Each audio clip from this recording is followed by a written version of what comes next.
This is a work of fiction. All characters, events, and military operations depicted are entirely fictional. The bayou was black. Not dark. Black. Black that swallowed a flashlight beam whole and returned nothing. Where cypress trees rose from water you couldn't see the bottom of, and Spanish moss hung low enough to slap a man's face if he wasn't careful. Caleb Mercer was careful. He crouched behind the wheel of a 16-foot flat bottom, engine throttled low, running without lights. Sonar stood at the bow. 80 pounds of German shepherd balanced on the deck like he'd been born on a boat. Ears forward, nose working the night air with a focus that meant he'd picked up something Caleb hadn't. Easy boy. Behind them, maybe a quarter-mile back, a spotlight swept across the water. Slow, methodical. The people holding it were in no hurry. They didn't need to be. They had a helicopter coming. Caleb checked his watch. 10:14 p.m. on a Tuesday. 48 hours ago, he'd been underneath a shrimp boat scraping barnacles off a hull. His biggest worry had been a stuck through-hull fitting and a dog who kept stealing his sandwich. Now he was running from the FBI on a warrant that accused him of trying to blow up a dam. For the record, he told Sonar, "This isn't how I planned the week." The dog's left ear rotated back toward him. Just one ear. The other stayed locked forward. Caleb had seen that move 1,000 times. It meant, "I hear you, but I'm busy." Fair enough. The spotlight swept again, closer. Caleb read the water ahead. Current pulling left, depth dropping near the bank where a sandbar had been building all spring. Standard navigation problem. He'd run rivers in worse conditions, with worse equipment, and considerably more people shooting at him. The Euphrates at night made this bayou look like a swimming pool. He eased the throttle up, angled right to catch the deeper channel, and slipped behind a stand of cypress thick enough to block the light. The engine coughed once, then caught. Sonar's head snapped toward the engine, then back to the spotlight. The dog's body had gone rigid, every muscle drawn tight under that dark coat. "Yeah, I heard it too." The spotlight paused on the water behind them, held for 3 long seconds, then continued its sweep. They hadn't been spotted. Not yet. Caleb exhaled and pushed the boat deeper into the bayou, away from the main channel, away from the lights, away from everything that had made sense 48 hours ago. Somewhere behind him, a radio was crackling across federal frequencies with his name, his description, and the words armed and dangerous. He wasn't armed, but dangerous? That was a matter of perspective. 2 days earlier, the biggest danger in Caleb's life had been a pot of coffee left on too long. The houseboat sat at the south end of Bayou Crossing's only commercial dock.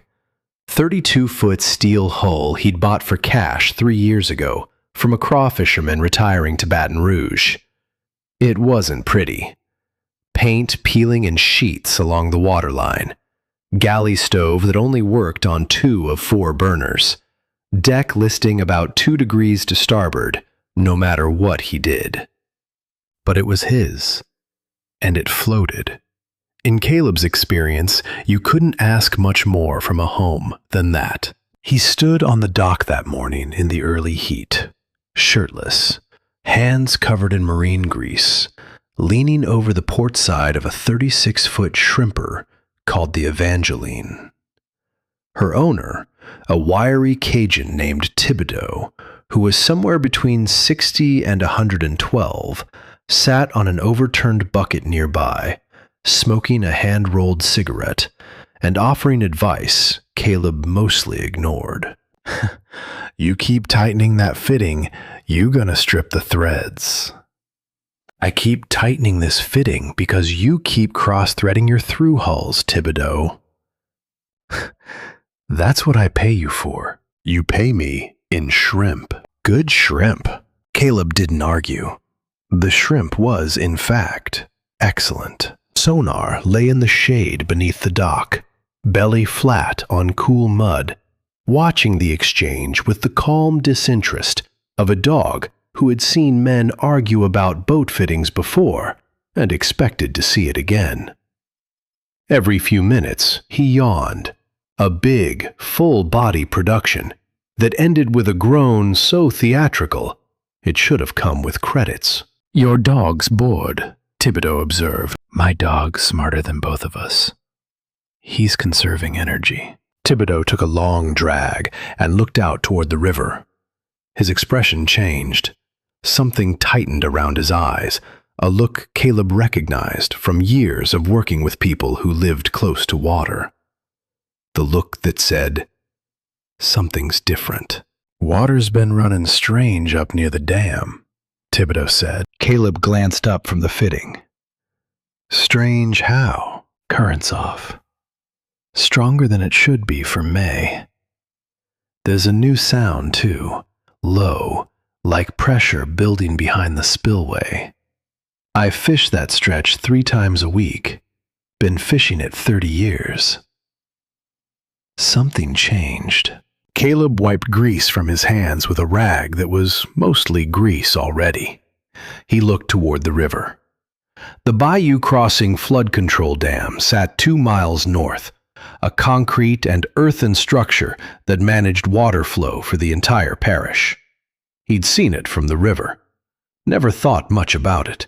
Could be runoff from the spring rain. Could be, but it ain't. Thibodeau didn't elaborate. Caleb didn't push.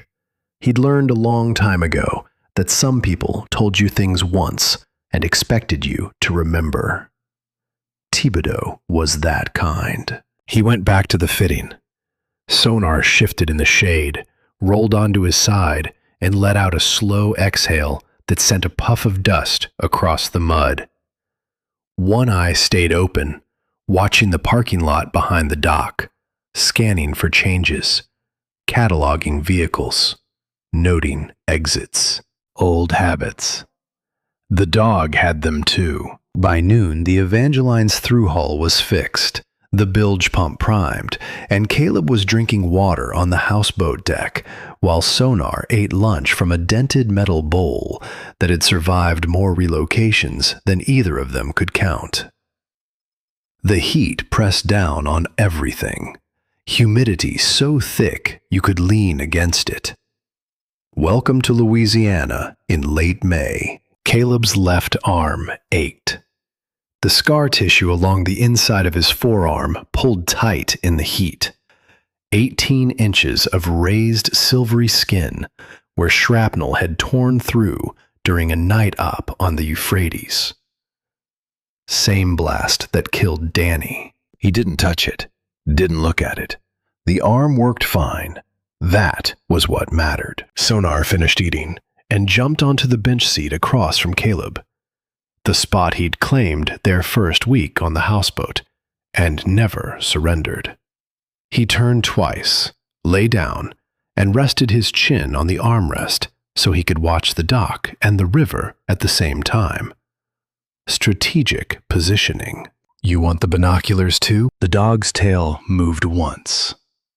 Caleb almost smiled. The afternoon drifted past, the way afternoons did in Bayou Crossing. Slow, humid, broken up by trucks on the levee road and the occasional bark of someone's dog down at the marina. Caleb worked. Sonar watched.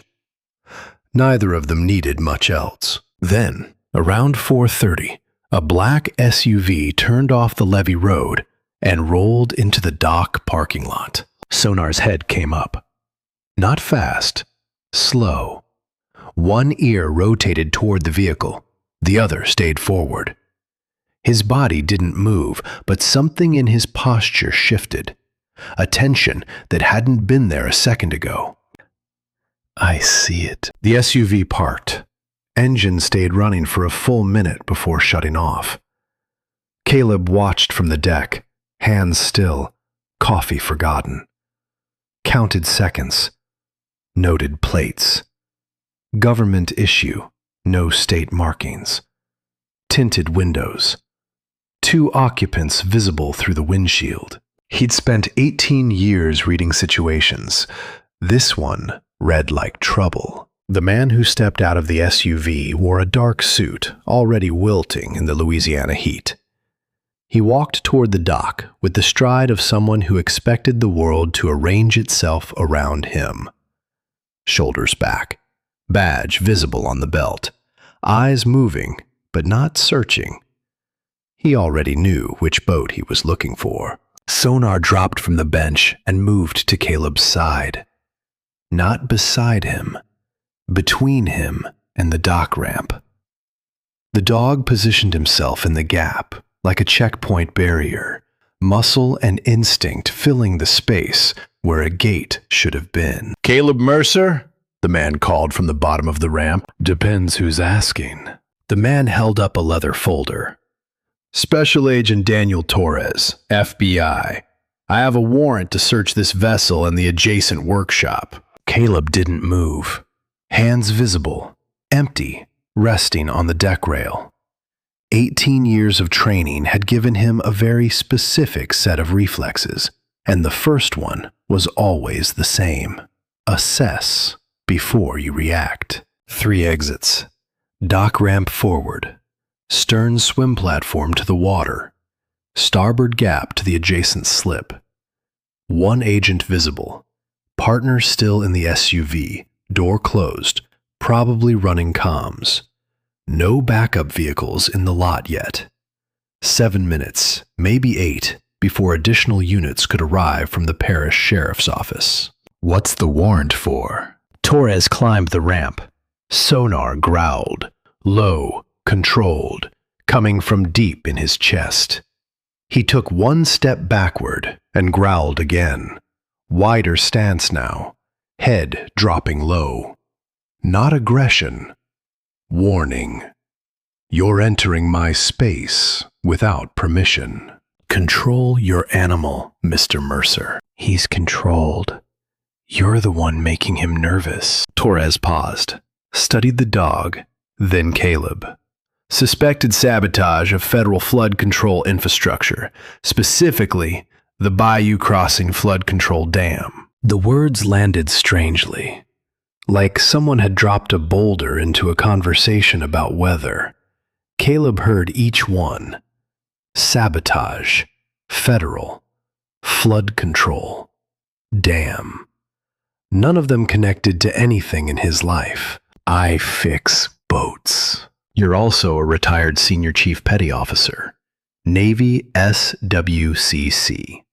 Specialized training in watercraft operations, demolition support, and explosives proximity protocols. Torres read from a file without looking up.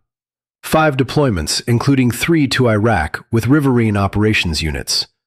Your record shows regular interface with explosive ordnance disposal teams. My job was driving boats in bad places, not blowing up dams in Louisiana. The warrant is signed, Senior Chief.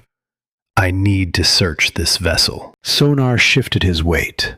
Slow, deliberate. Positioned even more of his body between Caleb and the agent. Hackles flat, but stance widened. Blocking. Not attack. Just, you don't pass.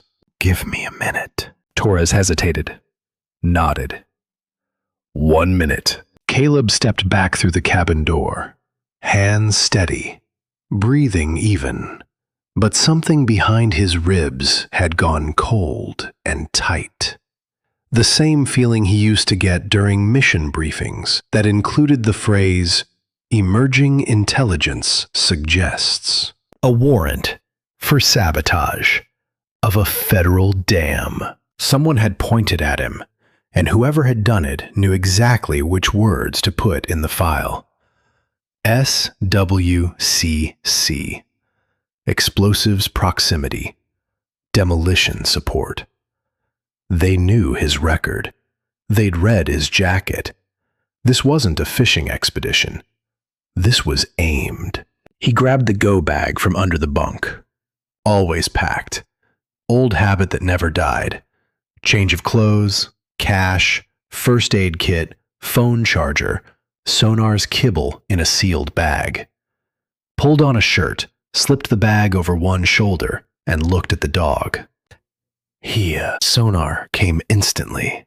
Zero hesitation. Caleb opened the stern hatch, climbed down to the swim platform, and dropped into the 14-foot aluminum runabout he kept tied alongside for supply runs.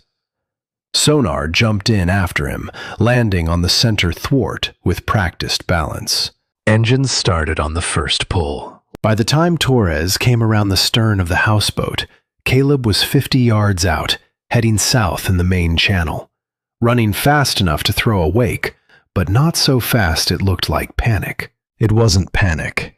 It was a decision. Bad one, probably. But Caleb had learned something in 18 years of running boats into places nobody wanted to go. When the system was aimed at you, the worst move was standing still and letting it fire. Torres stood on the dock, phone at his ear, watching the boat disappear around the bend. Sonar stood at the stern, looking back at the agent with an expression that, if dogs could manage expressions, said, "Your move. The runabout wasn't built for this. 14 feet of aluminum with a 25-horse outboard. Fine for checking crab traps. Not ideal for outrunning federal law enforcement across 300 square miles of bayou." But the river didn't care what the boat was built for. It just moved. And Caleb knew how to move with it. He killed the running lights 2 miles south of the dock and dropped speed to a crawl. No wake. No engine noise above idle. Quiet running. The kind he'd perfected on the Euphrates, where noise meant death, and darkness was the only cover that cost nothing. Sonar lay on the floor of the boat, muzzle resting on the gunnel, nose working the air.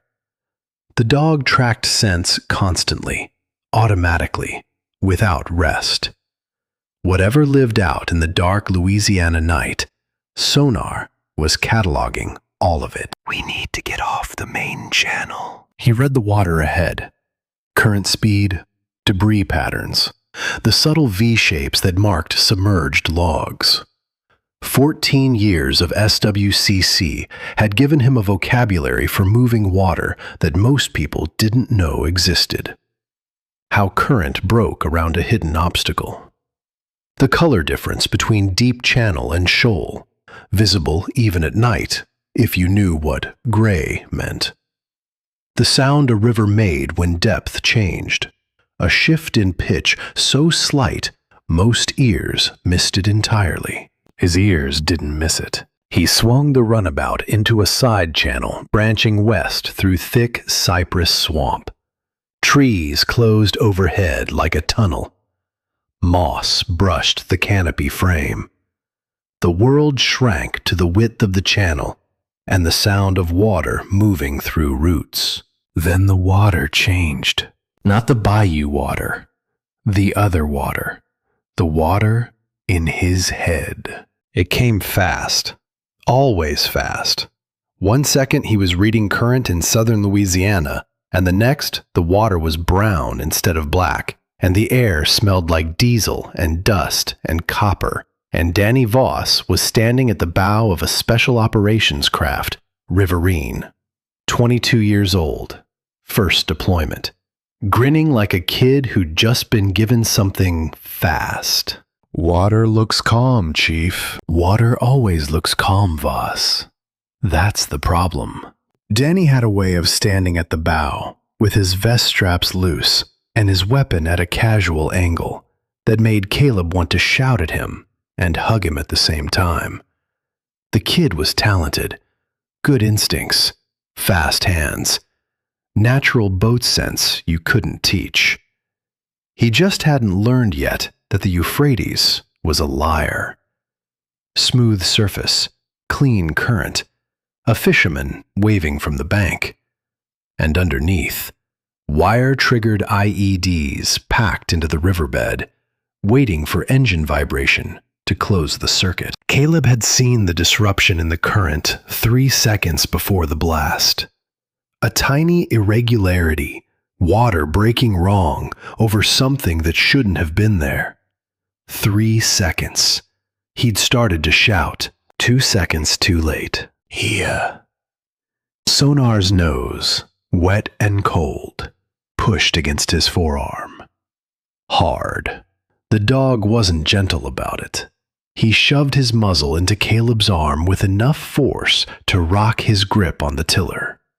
Then, again. Caleb blinked. Bayou, Louisiana, cypress trees, night. Now, I'm here. Sonar licked his hand once, quick and purposeful, then pulled back. Looked up at Caleb with steady, dark eyes that held no judgment. Just presence. Good boy.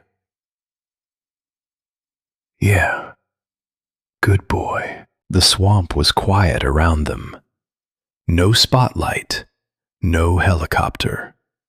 Frogs and insects and the slow drip of water from moss overhead.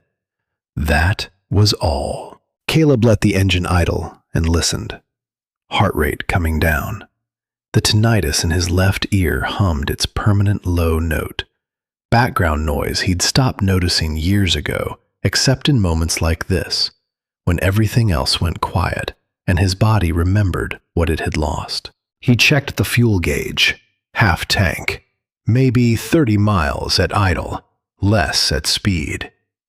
He had cash, a go bag, a dog, and a boat one stuck carburetor away from becoming a floating liability. And somewhere behind him, the FBI was building a perimeter around a man they believed had tried to destroy a dam. Terrific. He pulled the small marine radio from the console storage, dialed to the parish law enforcement frequency, and kept the volume low. The voice that came through was clipped and professional. All units be advised. Federal warrant, Caleb Mercer, white male, 41, 6'1", 190. Last seen departing south from Bayou Crossing Commercial Dock in small aluminum vessel. Subject is considered armed and dangerous. Navy combat veteran. Do not approach without backup. Armed and dangerous! He didn't even own a weapon anymore.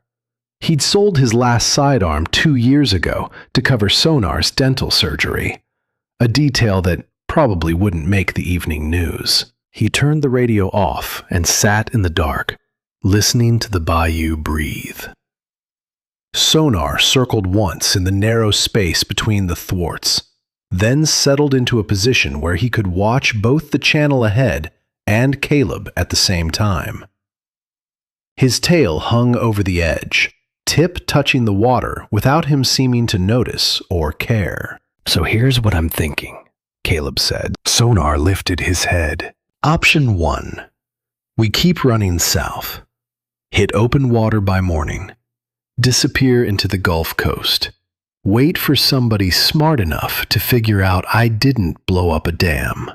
Since I didn't blow up a dam. Option 2. We figure out who did. Sonar tilted his head.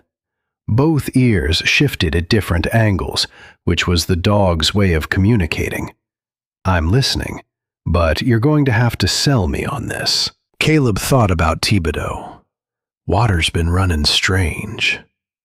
He thought about the warrant, specific and aimed, built by someone who knew his service record down to the specialty codes. Somebody had constructed this, not because Caleb had done anything, but because somebody needed a name attached to a crime that hadn't happened yet, or had happened in a way nobody was supposed to notice. The detonator Torres mentioned. Caleb was certain of one thing. He hadn't touched an explosive device since Iraq. Somebody had placed one where it would be found, connected to him. But here was the part that itched. Whoever built the frame didn't actually understand explosives. SWCC operators weren't trained in demolition. They worked alongside EOD. Close enough to show up in a file search. Close enough to know the vocabulary. But not close enough to actually construct or plant a device. Somebody had pulled his service record and gotten the nuances wrong, which meant the frame was built by someone with access to military personnel files, but no real understanding of what Navy SWCC did. Option 2. He started the engine and turned the boat upstream, toward Greer's Landing, the abandoned dock 4 miles north, where Thibodeau said the water ran strangest. Sonar stood at the bow, balanced himself, and pointed his nose into the wind. Behind them, on the frequency Caleb had just turned off, a dispatcher was updating the search bulletin with 4 new words. Suspect fled into bayou. He ran the side channels for the next 2 hours. No GPS, no charts, just current, instinct, and a German shepherd whose nose kept pointing the same direction every time Caleb paused to decide between forks. You know where we're going? Sonar didn't look back. Just stood at the bow with his weight forward, ears locked, muzzle aimed upriver like a compass needle. Great. One of us does. The bayou at night was a different animal than the bayou during the day. In daylight, it was green, lazy, almost pretty if you didn't mind the mosquitoes. At night, it became a maze. Water braided through cypress stands and marsh grass, splitting and rejoining without pattern. And the only way to navigate it was to listen. Current told you where the depth was. The pitch of water against the hull told you speed. The absence of sound, that particular silence where frogs stopped singing, told you something big was ahead. Caleb had learned to listen to water before he'd learned to listen to people. 18 years in the Navy, 14 of those in SWCC, running special operations craft on rivers that wanted to kill you and occasionally succeeded. They'd trained at Coronado on the Pacific coast, where the ocean currents could flip a 30-foot boat sideways without warning. His first instructor, a senior chief named Dominguez, who had been running boats since before Caleb was born, used to say, "The water doesn't lie. People lie. Systems lie. The water just does what physics tells it to do. Learn to read it, and it'll tell you everything." Caleb read it now. The main channel's current was running high and fast for May, just like Thibodeau had said. Too fast. He could feel it in the resistance against the hull, in the slight vibration of the tiller under his hand. Something upstream was changing the hydrology, pushing more water through a space that wasn't designed for it, or holding water back in a way that created excess pressure. Either way, the river knew. Rivers always knew. Sonar suddenly shifted at the bow. Not a full alert, just a subtle repositioning. He moved his weight to port and leaned that direction, nose pointing left. Left fork? The dog glanced back.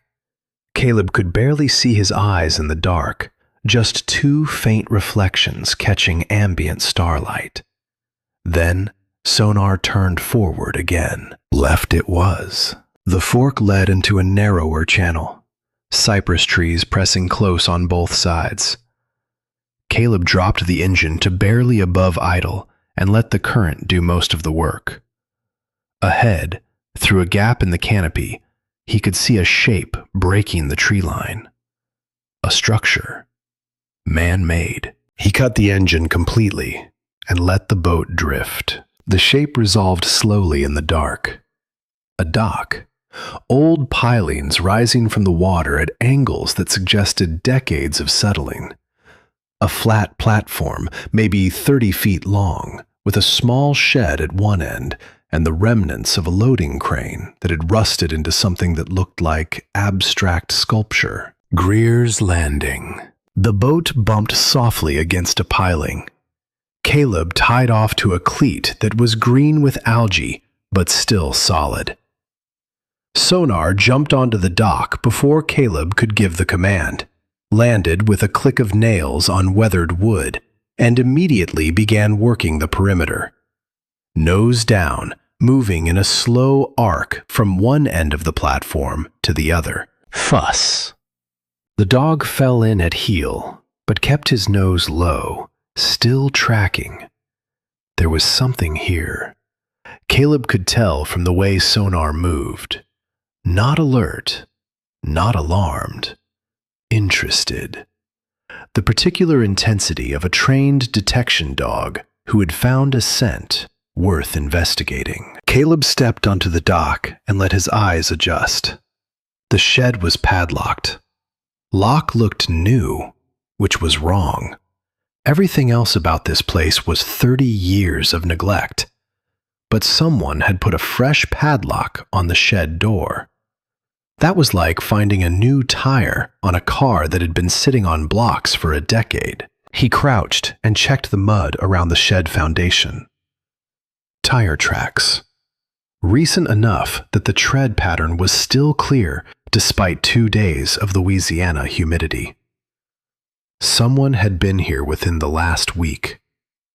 Maybe less. Well, Sonar had stopped his perimeter sweep and stood rigid at the far end of the dock, not looking at the shed, looking at the river. What have you got? The dog barked once, short, sharp.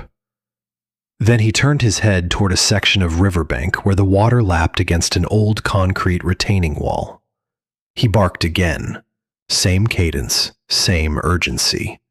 And this time, he looked back at Caleb before returning his gaze to the water. Caleb walked to the edge of the dock and looked down at the river. At first, he saw nothing unusual, dark water moving over a concrete ledge. But then he stopped and listened. The water's sound was wrong, not the pitch of normal flow over concrete. This was deeper, thicker, with an undertone of vibration that Caleb felt in his bones more than heard with his ears. It was the sound of water under pressure. Significant pressure. The kind of sound that concrete made when it was holding back more force than it was designed for. He'd heard that sound once before, on the Euphrates, when his crew had been tasked with surveying a partially destroyed irrigation dam.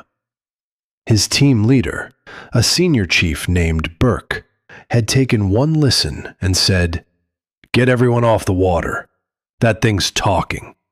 When concrete talks, you leave." Bayou Crossing Dam was 2 miles upstream.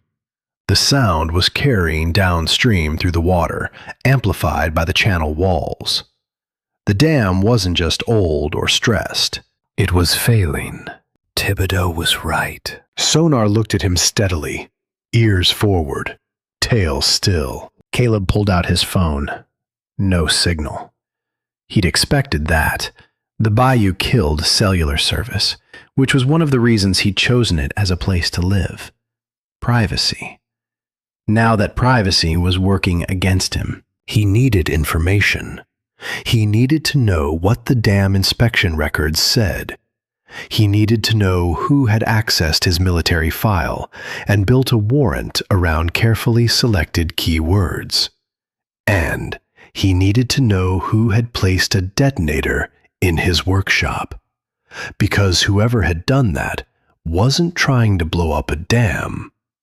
They were trying to make it look like someone else had, which meant the dam was going to fail on its own. And somebody needed a scapegoat ready before it did. Caleb sat on the edge of the dock, feet hanging over the water. The night pressed in around him. Somewhere in the cypress, an owl called once and then went silent. Sonar padded over and sat beside him. Close, but not leaning. Just there, within reach. "Here's what I know," Caleb said. He spoke to the dog because speaking to the dog was better than speaking to himself, and marginally less concerning to anyone who might be listening. "Somebody filed a warrant against me for sabotaging a dam I've never touched. They planted a detonator in my shop.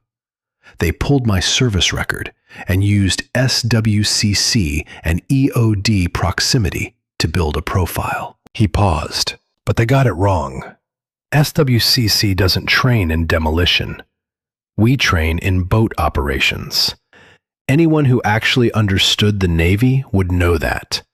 So our friend with the warrant isn't military, isn't law enforcement. There's someone who types keywords into a database and makes assumptions. Sonar tilted his head, just slightly, both ears adjusting. "And Thibodeau says the water's been wrong for weeks. The current's too strong. Pressure behind the spillway. That's not sabotage. That's structural failure.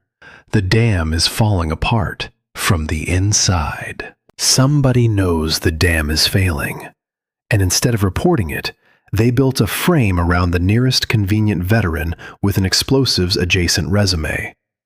Because if the dam breaks and there's a saboteur on record, nobody investigates maintenance. Nobody checks inspection reports. Nobody asks who signed off on the structural integrity for the last 10 years. Sonar's nose bumped his elbow. Not hard, just contact. A check-in. I know, it sounds crazy, but it didn't actually.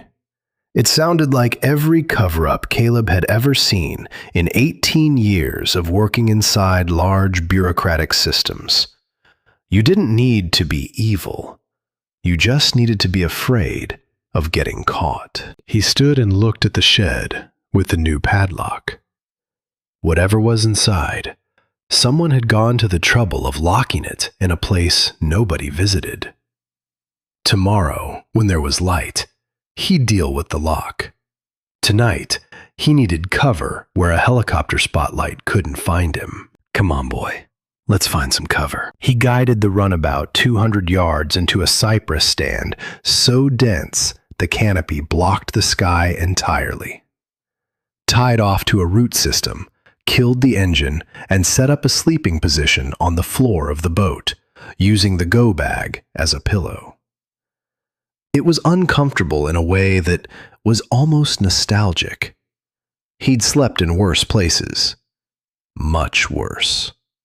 A 14-foot boat in a Louisiana swamp was practically a resort compared to the floor of a riverine craft wedged under a bridge abutment on the Euphrates, while a firefight raged 300 meters upstream. Sonar circled the narrow boat floor twice, then lay down against Caleb's right side. The dog's body was warm, solid.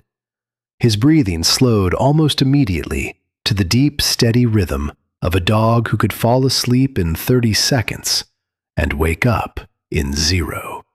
Sonar. One ear lifted. "If I'm wrong about all of this, and I actually did blow up a dam in my sleep or something, you'll tell me, right?" The ear lowered. The dog sighed. A long, full-body sigh that communicated with remarkable clarity. "Go to sleep." Fair enough. Caleb closed his eyes.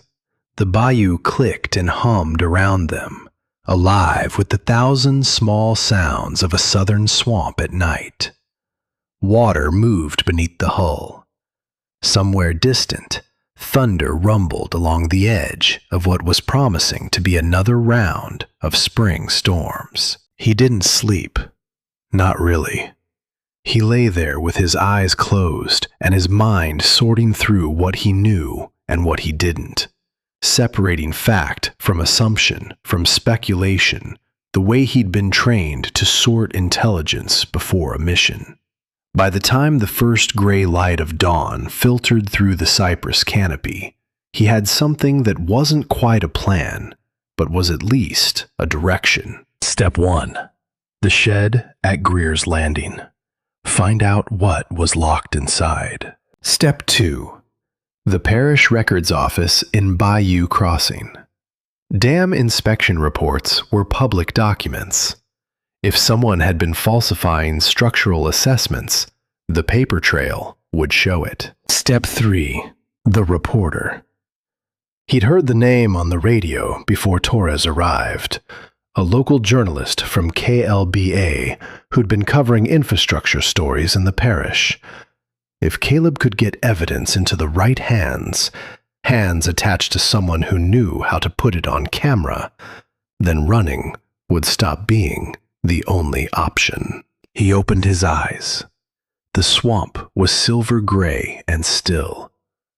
Sonar was already awake, sitting upright at the bow, watching a great blue heron stalk fish through the shallows 20 yards away. The dog tracked the bird with casual interest, but didn't move. No threat assessment, just observation. Even military dogs needed a morning off.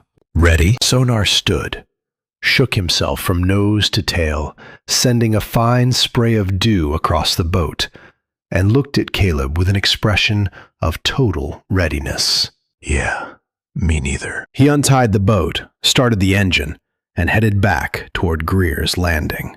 Greer's Landing looked different in daylight. Worse, mostly. The pilings were green-black with rot. The dock platform warped and split in places where water had frozen and thawed across decades of Louisiana winters that never got truly cold, but got cold enough.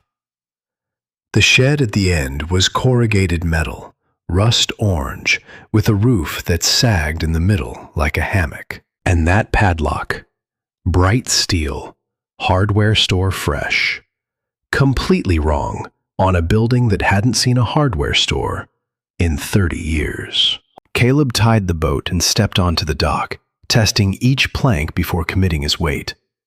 Sonar followed, nose already down, circling back to the same spot he'd alerted on the night before. The section of bank near the concrete retaining wall. Fuss. Stay close. The dog obeyed, but kept glancing toward the shed. His tail was low, not tucked, but carried with intent. A dog working a problem. Caleb examined the padlock. Standard combination, 4-digit. He didn't have bolt cutters. He did have 18 years of creative problem solving and a wrench from the boat's emergency kit. He wedged the wrench through the shackle and leveraged it against the door frame. The screws holding the hasp to the corrugated metal were the weak point. 40-year-old screws in rusted sheeting. 3 hard pulls and the entire hasp tore free, screws and all. The door swung open with a creak that sent a heron flapping from the nearby cypress. Inside, mostly nothing. Old rope coils, a broken outboard motor, the fossilized remains of someone's fishing tackle. But in the far corner, under a blue tarp that was decidedly not 40 years old, Caleb found a plastic storage container. Also new. He pulled it out into the light and opened it. Papers. A thick stack of printouts, folded and slightly damp from humidity. Technical documents. He spread them on the dock and crouched over them while Sonar watched with the patient attention of a dog who had spent years waiting for humans to catch up to what his nose already knew. The documents were dam inspection reports, official ones, bearing the seal of the Army Corps of Engineers and the Parish Flood Control Authority. Annual structural assessments dating back 12 years. Every single one signed by the same name. Warren Hebert, P.E., Chief Engineer, Bayou Crossing Flood Control District. Hello, Warren. Caleb flipped through the reports. Each year, the same conclusion. Structure sound, maintenance adequate, no remediation required. Clean bills of health, one after another, stretching back over a decade. The language was almost identical year to year. Not similar, identical. Entire paragraphs copied verbatim from one report to the next. The only things that changed were the dates. Either the dam had been in exactly the same condition for 12 consecutive years, which was physically impossible for aging concrete in a subtropical flood zone, or someone had been copying and pasting the same assessment and changing the cover page. Caleb sat back on his heels. The morning sun was climbing above the cypress line, throwing long shadows across the dock. The air smelled like river mud and the metallic hint of rain. Somebody had removed these reports from wherever they were supposed to be filed and hidden them here. At an abandoned dock nobody visited. In a locked shed. Under a tarp. That meant somebody else, not Hebert, already knew the reports were fraudulent. And that person had been too afraid to act on it. But not afraid enough to destroy the evidence entirely. They'd hidden it where it might eventually be found by someone willing to do what they couldn't. Caleb stacked the papers carefully, slid them back into the container, and sealed the lid. He placed the container in the runabout, wedged between the thwarts where it wouldn't shift. Sonar jumped into the boat and took his usual position at the bow. Then he did something Caleb didn't expect. The dog turned around, walked back to where the container sat, sniffed it once, and lay down beside it, chin resting on the plastic lid. Guarding. Yeah, Caleb said. Those are important. He started the engine and pulled away from Greer's Landing. The sun was fully up now. The bayou had shifted from silver to green gold, and the air was filling with morning sounds. Birds, insects, the distant hum of a truck on the levee road. He needed to get to the parish records office. He needed to compare these hidden reports to whatever was in the official files.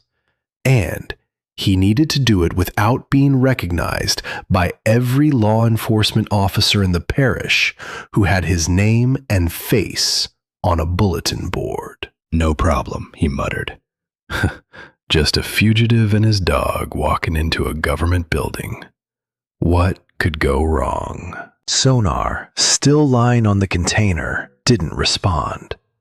The dog had settled into the particular stillness of a German shepherd who had decided that his current assignment, guarding a box of stolen dam reports in a boat piloted by a wanted man through a Louisiana swamp, was perfectly normal and required no further discussion. The river carried them north.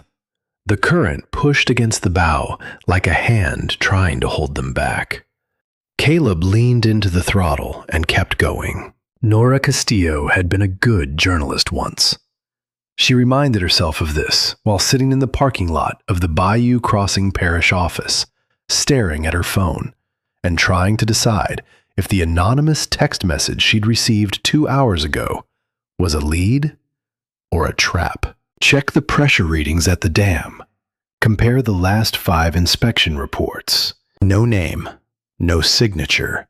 Prepaid number, according to the carrier lookup she'd run from the KLBA newsroom. A phone you bought at a gas station counter and threw into a ditch when you were done with it. Great, she said to no one. Mystery informants, my favorite genre. 2 years ago, she'd had a corner office and a producer who trusted her instincts. Then a source recanted on a story about construction kickbacks in East Baton Rouge, and the retraction went viral in a way the original investigation never had.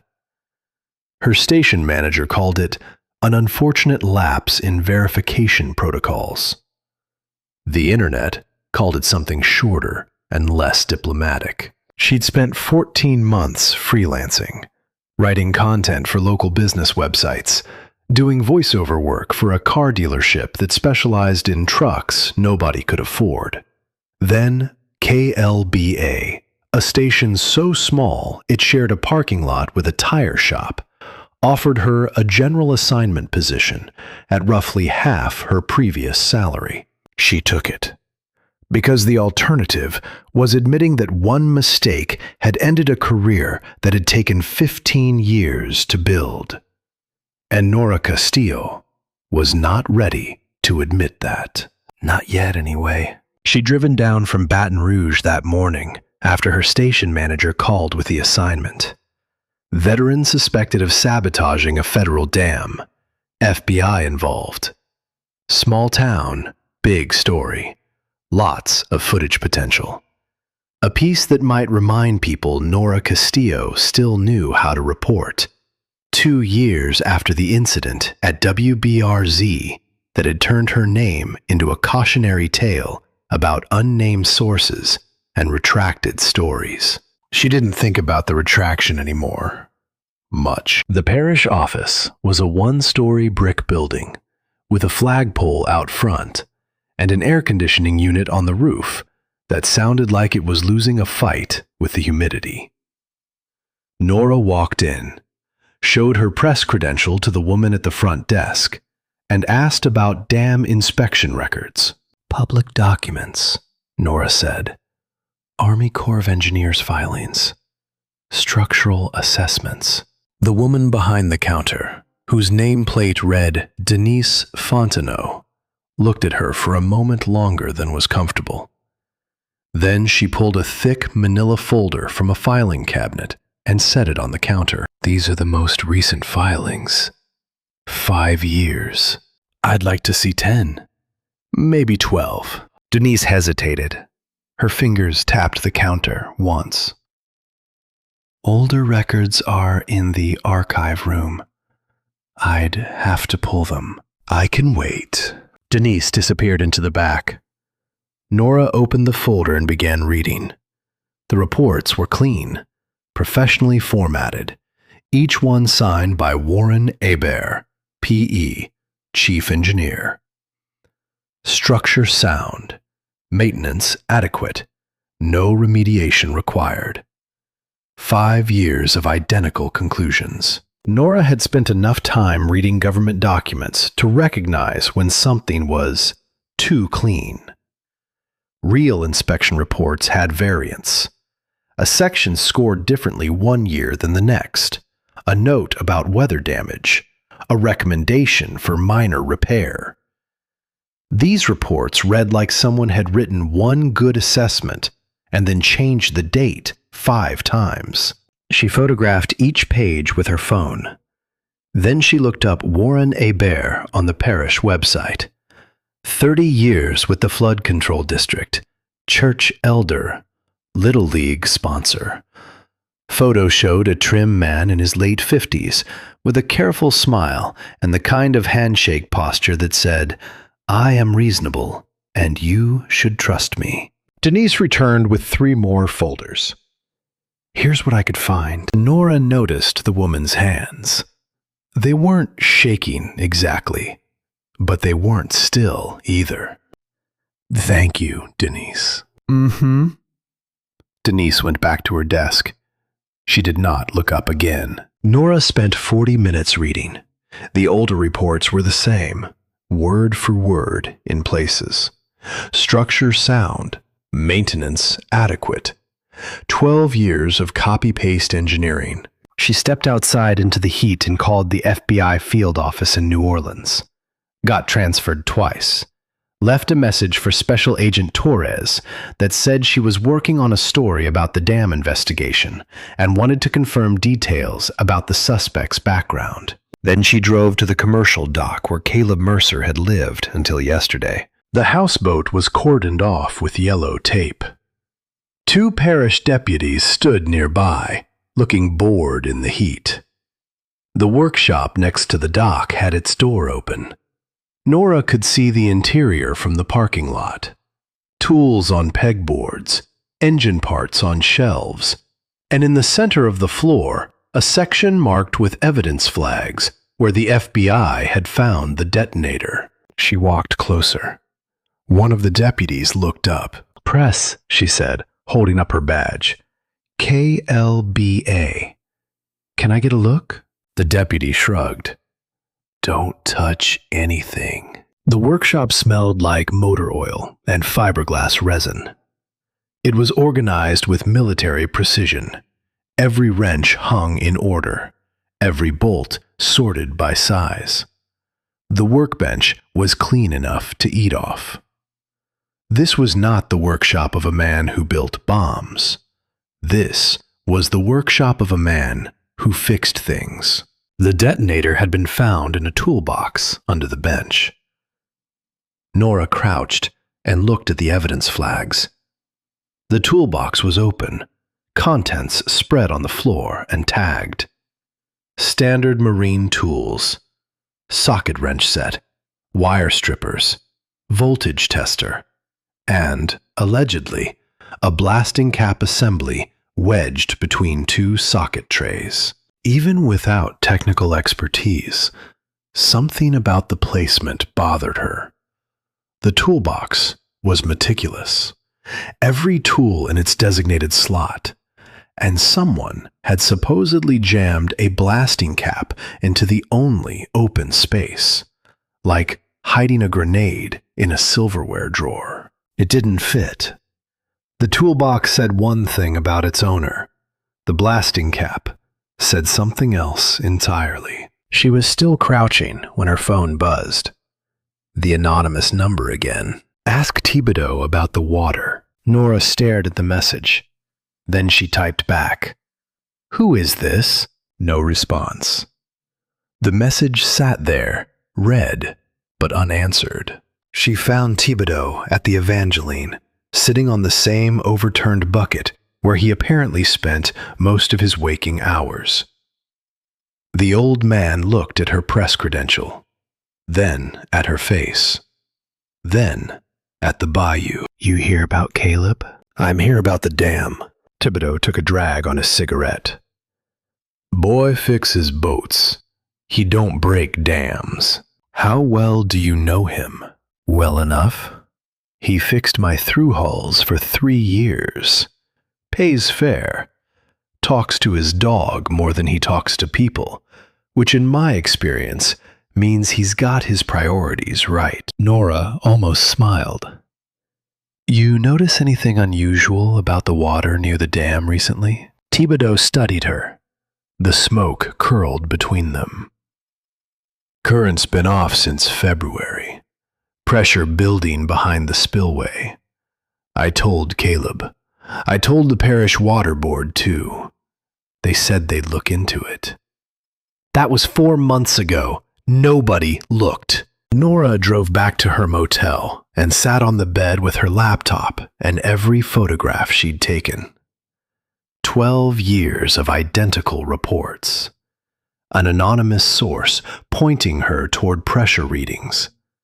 A fisherman who'd been telling anyone who'd listen that the water was wrong. And a detonator that didn't belong in a toolbox that was too clean to hide one. Her phone buzzed one more time. Same number. "The reports in the parish office are copies. The originals are different." Nora read the message twice. Then she opened a new file on her laptop and began typing. Caleb had left sonar with the boat and the container of reports, hidden in a cypress stand a mile south of town. The dog had not been happy about the arrangement. He'd given Caleb a look that communicated, with impressive specificity, "You are making a mistake.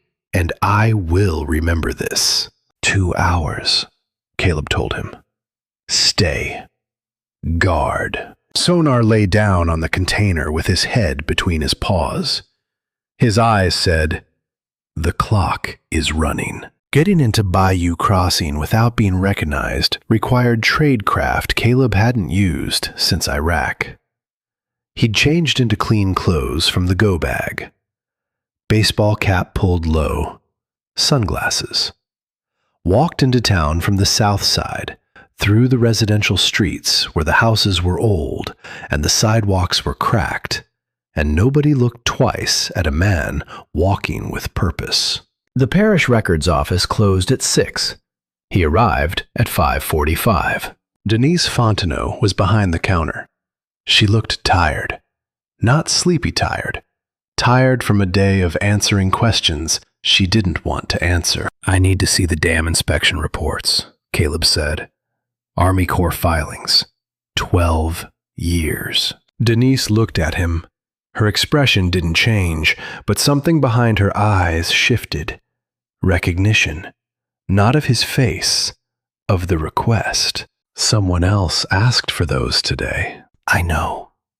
I need to see the originals." Her hand moved toward the phone on her desk. Stopped. Moved back.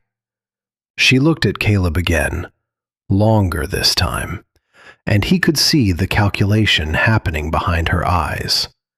The same calculation he'd seen in junior sailors who knew something was wrong, but weren't sure if saying so would end their career. "The filed copies are in the front cabinet," she said carefully. "The originals would be in the archive room. If they're different from the filed copies, that would be a matter for the parish inspector." She paused. "I take my break at 6:15. The archive room locks automatically. If someone were in there before I left, I wouldn't know about it until morning." Caleb nodded once. "Thank you." "Don't thank me." She looked down at her desk. "I've been working here 22 years. I type what they tell me to type. I file what they tell me to file. But I'm not blind." The archive room was small, windowless, and smelled like old paper. Caleb found the dam files in the third cabinet.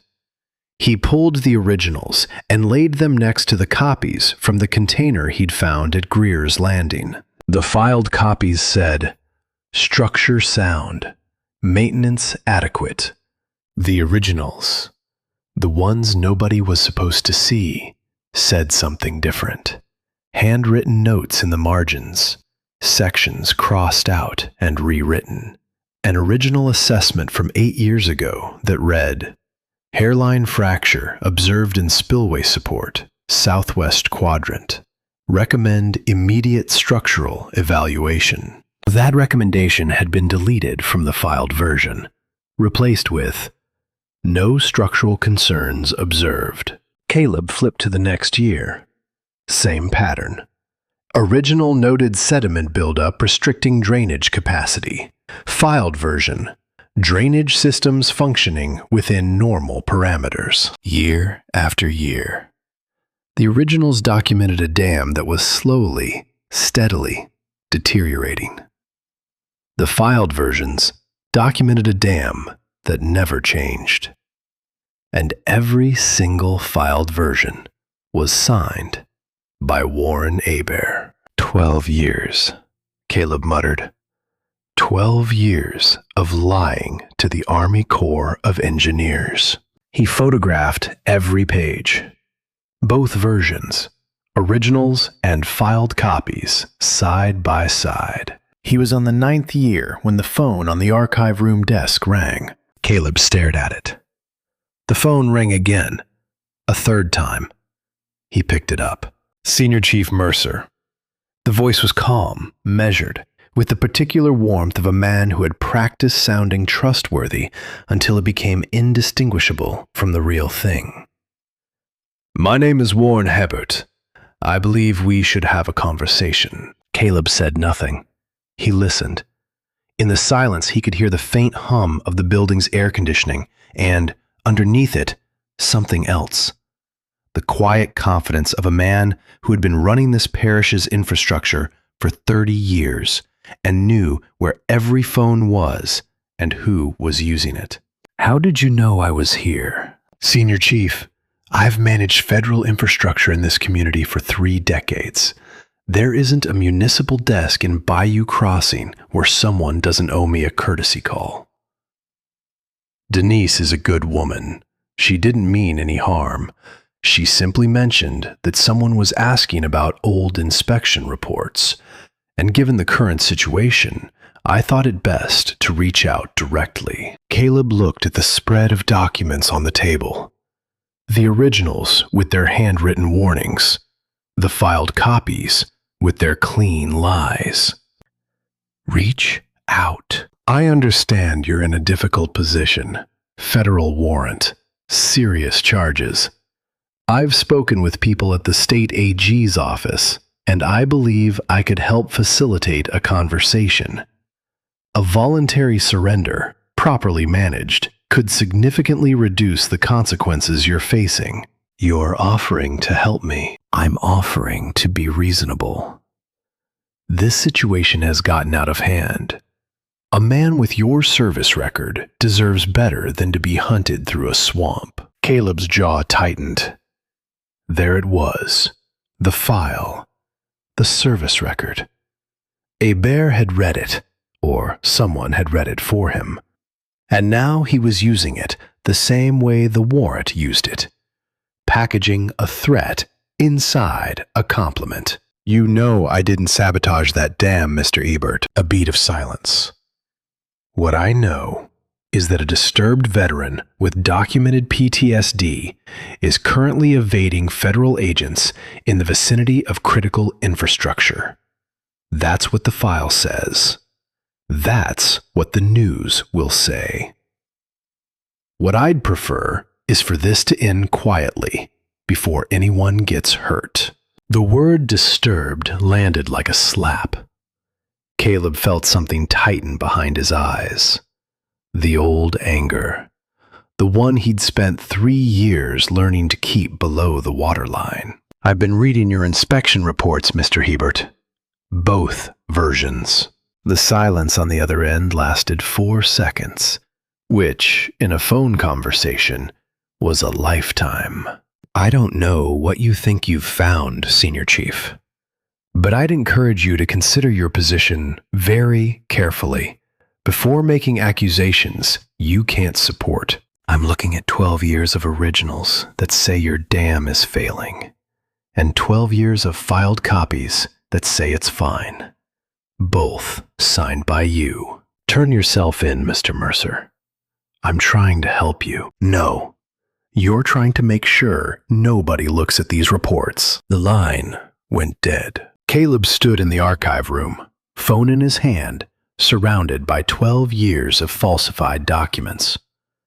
Through the wall, he could hear Denise's chair push back from her desk, the front door opening, closing, the click of a lock. He was alone in a government building with evidence that the chief engineer of the parish flood control district had been covering up structural failures for over a decade.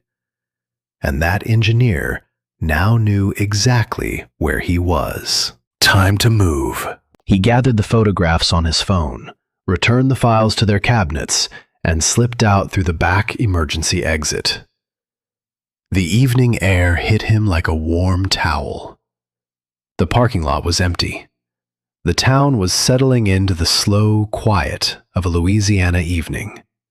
Ceiling fans turning on porches, the sound of televisions through open windows.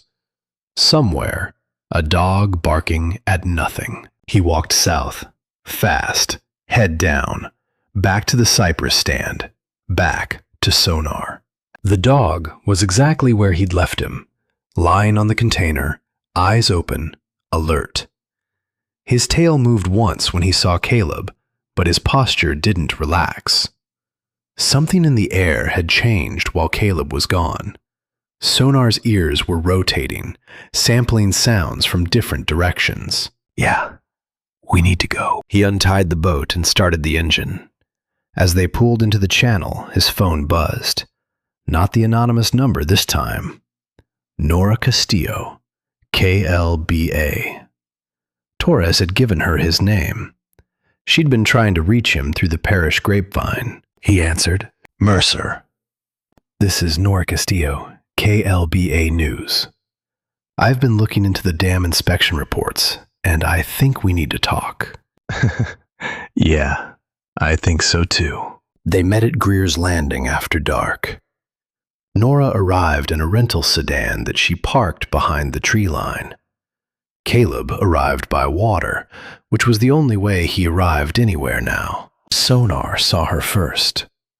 The dog stood at the bow as the boat drifted toward the dock, watching the figure on the platform.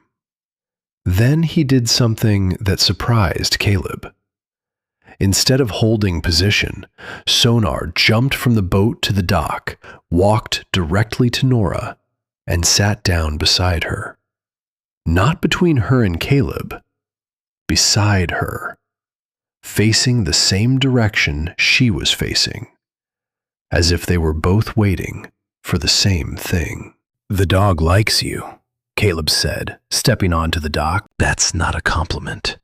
He likes anyone who smells like fish sticks. I don't eat fish sticks. Then he respects your instincts. Nora studied him in the dim light. He didn't look like a man who'd blown up a dam. He looked like a man who'd been sleeping on a boat for 2 days and hadn't had a proper meal since Tuesday. Show me what you've got. Caleb opened the container and spread the Greer's Landing reports on the dock. Then he showed her the photographs from the archive room on his phone, side by side, originals and filed copies. 12 years of discrepancy. Nora went quiet for a long time. She photographed everything, compared dates, signatures, language. Her fingers moved across the pages with the quick precision of someone who had spent a career looking for the sentence that didn't match. The filed copies are identical year to year. Same paragraphs, same conclusions. He didn't even bother rewriting them. He didn't need to. Nobody was checking. And the originals show progressive deterioration. Hairline fractures, sediment buildup, drainage failure. All documented by his own engineers. All deleted before filing. Who hid the originals at this dock? I don't know. Someone who works for Ebert. Someone too scared to go public, but too honest to let the evidence disappear. Nora looked at the anonymous text on her phone. Check the pressure readings. The reports in the parish office are copies. The originals are different. Same person. Probably. Sonar sneezed. It was a sudden, violent sneeze that broke the tension so completely that both of them looked at the dog. Sonar shook his head, snorted once, then lay down on the dock with the particular indifference of a dog who had made his social contribution and was now off duty. He does that, Caleb said. Nora leaned back and looked at the night sky through the cypress canopy. If the dam is failing, and Ebert knows it's failing, and he's been covering it up for 12 years, then the frame makes sense. If the dam breaks, and there's a convicted saboteur on record, the investigation focuses on the sabotage, not the maintenance, not the inspections, not the engineer who signed off on them. I can run this story, but I need more than photographs of old reports. I need someone on camera. I need the pressure data from the dam itself. And I need to be able to confirm that the detonator they found in your shop was planted. Torres knows the detonator is wrong. It's the wrong type for structural demolition. Anyone with ordnance training would spot it. Torres isn't the one I need to convince. It's the public. Caleb looked at the river. The current was running faster than it had been 2 days ago. He could hear it against the pilings. The dam was getting worse. The pressure sensors. Hebert removed them from the dam 6 months ago. I found the data in those reports. If we can get the actual current readings from the dam structure, we can prove the failure is natural, ongoing, and documented. That means going to the dam. That means going to the dam. You realize you're asking me to help a federal fugitive break into critical infrastructure. When you put it like that, it sounds irresponsible. Nora looked at Sonar. The dog looked back at her with calm, steady eyes. I'll think about it. Give me until tomorrow. The dam might not give us until tomorrow. She stood, brushed dust from her pants, looked at Caleb one more time. Tomorrow. I'll call you. She walked to her car. Sonar watched her go. He didn't follow this time, but his ears tracked her until the sound of the engine disappeared down the levee road. She'll come back, Caleb said. Sonar looked at him with an expression that said, we'll see. The call from Hebert came again at 11 p.m. Different number this time, but the same voice. Caleb had borrowed a phone from a marina supply store's lost and found box, and somehow, Hebert had the number within hours. Senior Chief, I'm going to be direct with you. That would be refreshing. I've spoken with the U.S. Attorney's Office. If you surrender by morning, I can guarantee the sabotage charge is reduced to trespassing. Minimal sentence. Possibly time served. Generous, considering I haven't committed either crime. You're a veteran with a documented mental health condition, living alone on a boat, with no stable employment and a history of isolation. That's the profile they'll present, not the service record, not the deployments, the instability. I'm offering you a way to control the narrative. Here's my narrative, Mr. Ebert. Your dam is failing.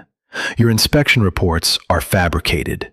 You removed the pressure monitoring equipment 6 months ago to hide the deterioration, and you built a frame around me because you needed someone to blame before the concrete gives. Be very careful, Mr. Mercer. I've been careful my whole career.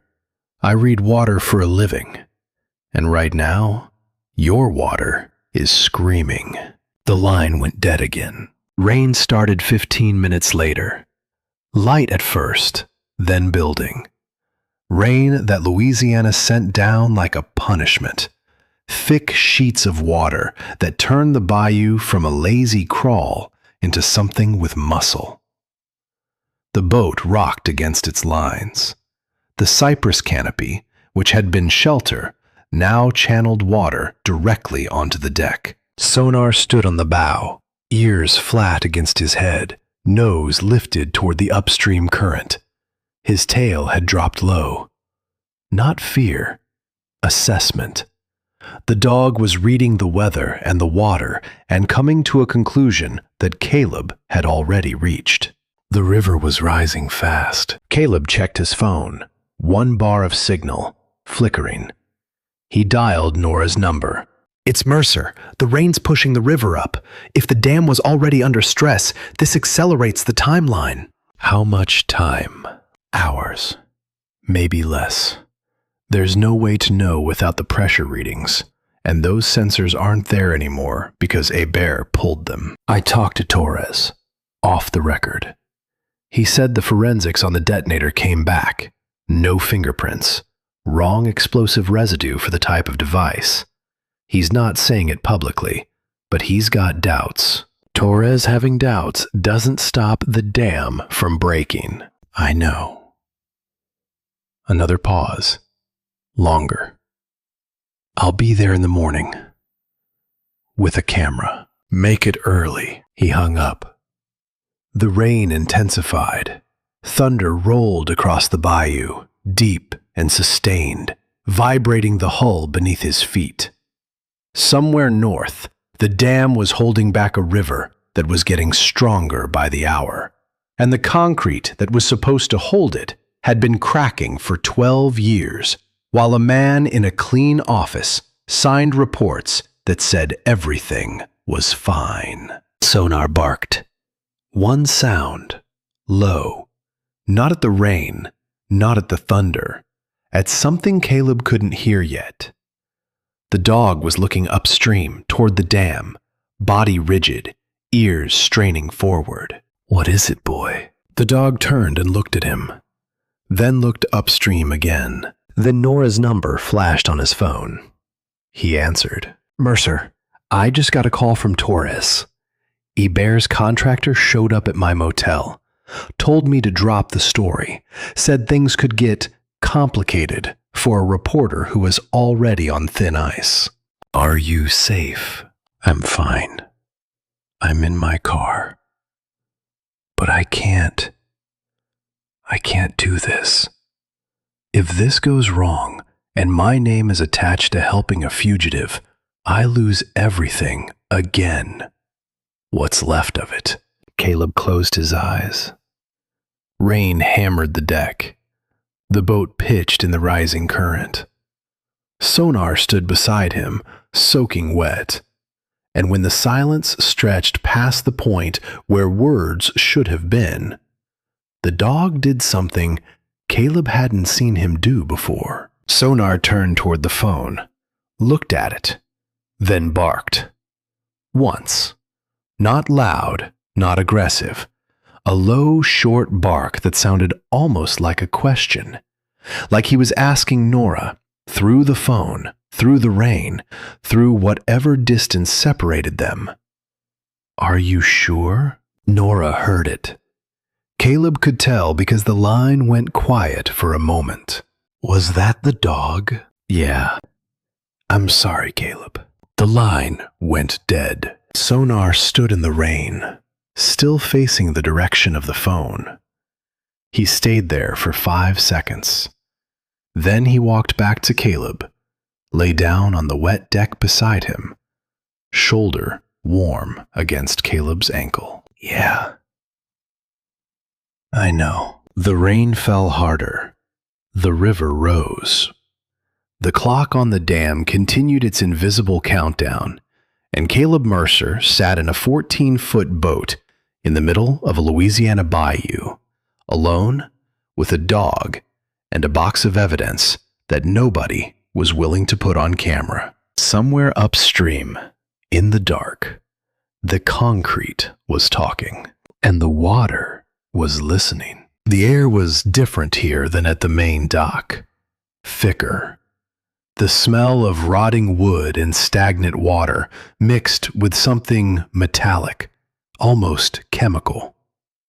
Sonar's nose was working overtime, pulling in air with the rapid, shallow breaths of a dog processing multiple scent trails simultaneously. Caleb moved slowly across the platform, letting his feet test each plank.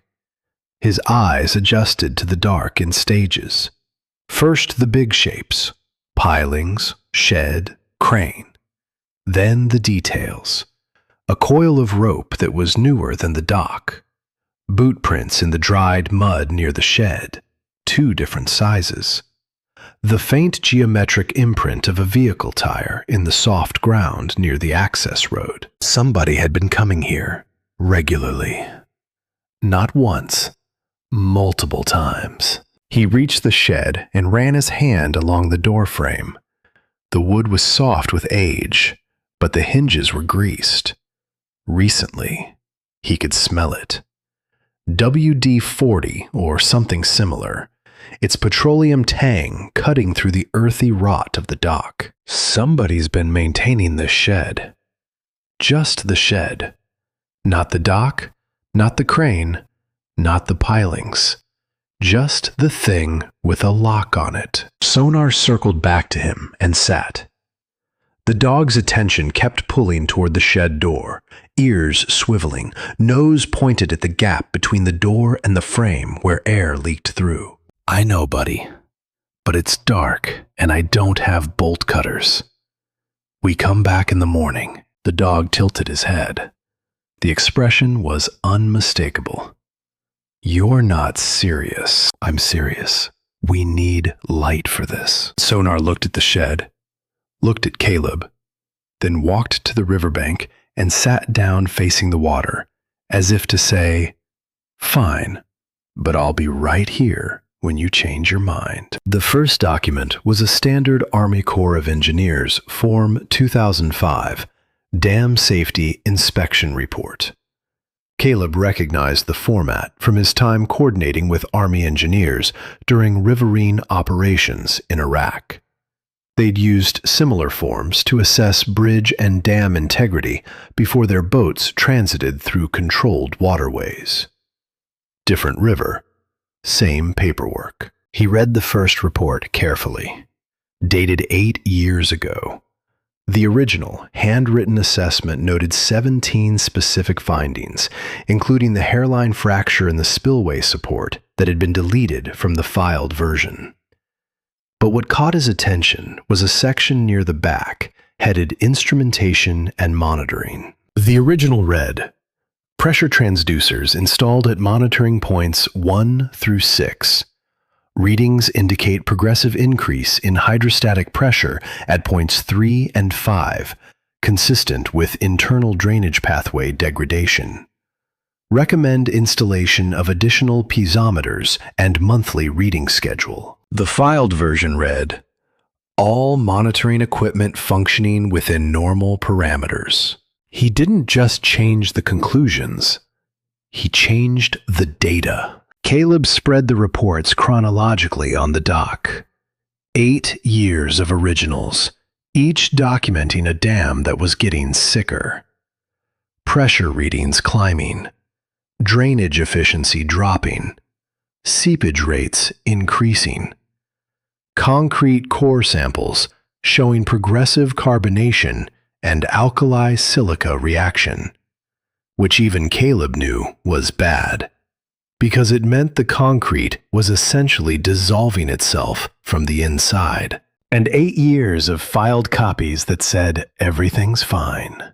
But the most damning document was the most recent one, dated 6 months ago. The original assessment included a section stamped urgent in red ink.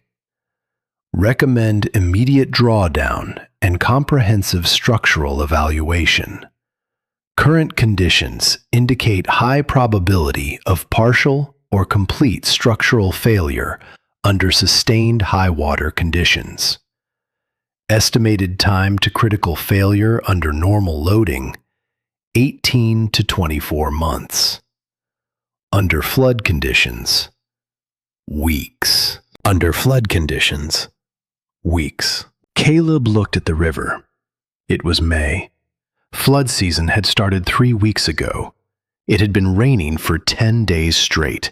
The filed version of that assessment, the one sitting in the parish office, the one the Army Corps of Engineers had reviewed and accepted, said, "Structure sound, maintenance adequate, no remediation required." "There's no bomb," Caleb said aloud.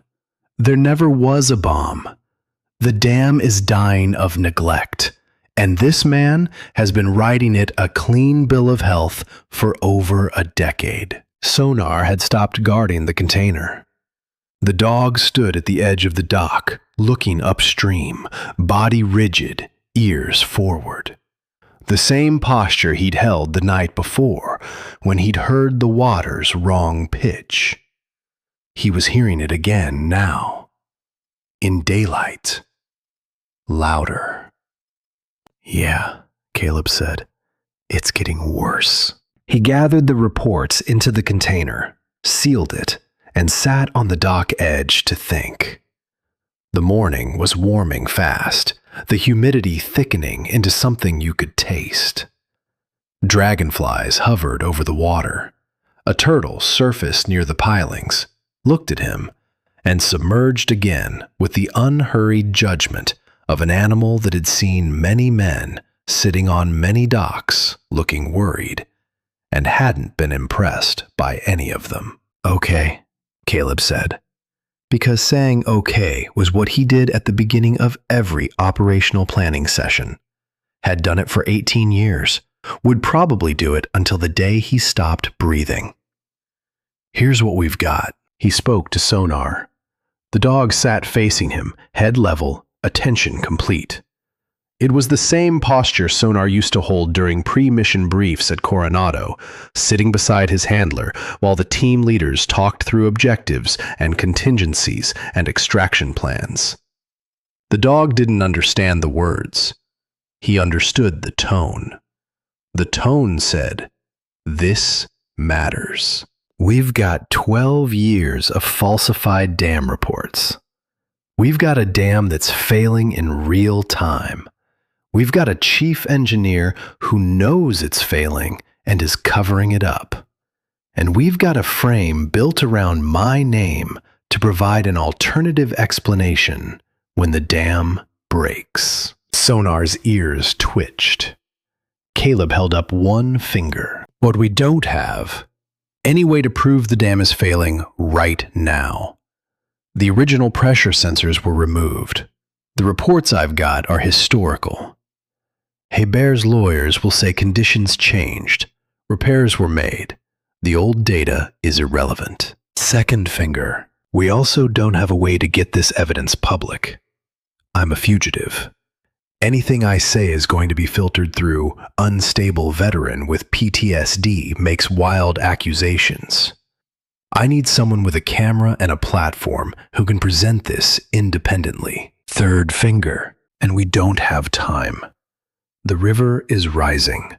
The dam was assessed at weeks to failure under flood conditions 6 months ago. It's been raining for 10 days. He lowered his hand. Sonar sneezed again, which was becoming a reliable punctuation mark for moments of high seriousness. Helpful.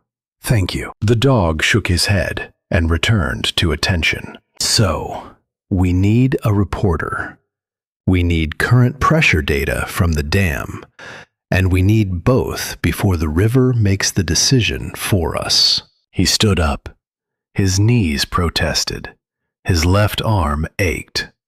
His back was stiff from sleeping on an aluminum boat floor. 41 years old and feeling every one of them, plus a few extra that the Navy had added at no charge. Let's go find a reporter. He put the container back in the boat. Sonar jumped in and immediately lay down on the container again, chin on the lid, guarding position. The dog had adopted those documents the way some dogs adopted a specific toy or blanket. They were his now. He would protect them. Good boy. The engine started. They turned south toward town, toward whatever came next. The archive room's fluorescent lights hummed with the particular pitch of government infrastructure that hadn't been updated since the 1990s. Caleb worked fast. He knew the format of Army Corps filings from his Navy days, knew which sections mattered and which were boilerplate. He pulled each year's original and its corresponding filed copy, laid them side by side on the table, and photographed the discrepancies. Year 12. Original noted concrete spalling on the downstream face of the dam. Filed version. No visible deterioration. Year 10. Original documented a seepage increase of 40% over the previous assessment. Filed version. Seepage within acceptable limits. Year 7. Original recommended emergency evaluation of the spillway gate mechanisms. Filed version. Spillway gates inspected and functional. The pattern was so consistent, it was almost impressive. Hebert had not been sloppy. He'd been systematic. Every finding that suggested the dam was deteriorating had been identified, evaluated, and then carefully, deliberately erased from the record. Not by accident, not by oversight.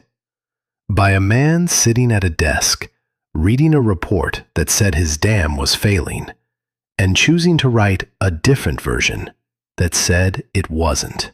And underneath every filed copy, in the signature block, the same name.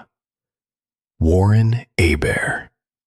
P.E. Caleb thought about the warrant, the careful selection of his military credentials, the planted detonator. The frame had been built with the same methodical precision as the falsified reports. This wasn't panic. This was a man who had been managing risk for decades and had simply decided to manage one more. The phone rang. Caleb's hand stopped over the documents. The phone sat on a small desk in the corner of the archive room, a beige landline with a curled cord that belonged in a museum. It rang again, loud in the small space. He looked at the door. Closed. Locked from inside, the way Denise had left it. It rang a third time. He picked it up. The dock creaked under their combined weight. Caleb spread the documents in 3 rows. Row 1, the originals from Greer's Landing. Row 2, the photographs of the originals from the archive room. Row 3, the filed copies from the parish office, which Nora had photographed that morning. 3 versions of the same story, Caleb said. The originals, which are the truth. The filed copies, which are lies. And the Greer's Landing set, which somebody hid here because they couldn't bring themselves to destroy the evidence, but were too scared to take it public. Nora crouched beside the documents. Her reporter's instincts were fully engaged now, the professional focus cutting through whatever doubts she'd carried from Baton Rouge.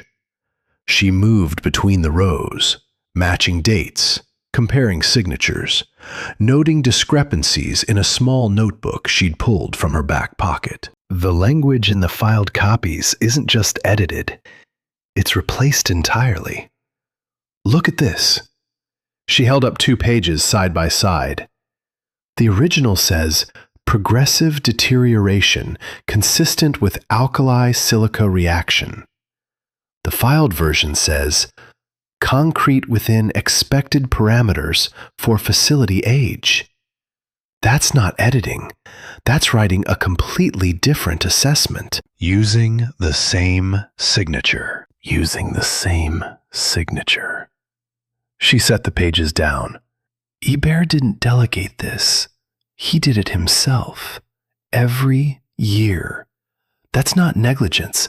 That's a decade-long fraud against the Army Corps of Engineers. Sonar, who had been lying flat on the dock between them, suddenly sneezed. The sound was absurdly loud in the quiet of the bayou, and both Caleb and Nora startled. The dog shook his head, snorted once, then laid back down with the air of someone who had contributed everything he intended to contribute. He does that, Caleb said. Charming. He has his moments. Nora pulled out her phone and began recording a video of the documents. She narrated as she filmed, voice low and professional. These are 3 sets of dam inspection reports for the Bayou Crossing Flood Control Dam. The originals document 12 years of progressive structural deterioration. The filed copies, submitted to the Army Corps of Engineers, document 12 years of clean assessments. Both versions bear the signature of Warren Hebert, Chief Engineer. She stopped recording and looked at Caleb. If I run this, I need to be right. I need to be absolutely right. Because the last time I ran a story I was sure about, the source retracted and I spent 14 months doing voiceover for a truck dealership. Caleb looked at the water. The current was pushing harder against the dock pilings than it had been that morning. He could see small pieces of debris floating past, twigs and leaves and the occasional plastic bottle, carried along by a river that was moving faster than it should.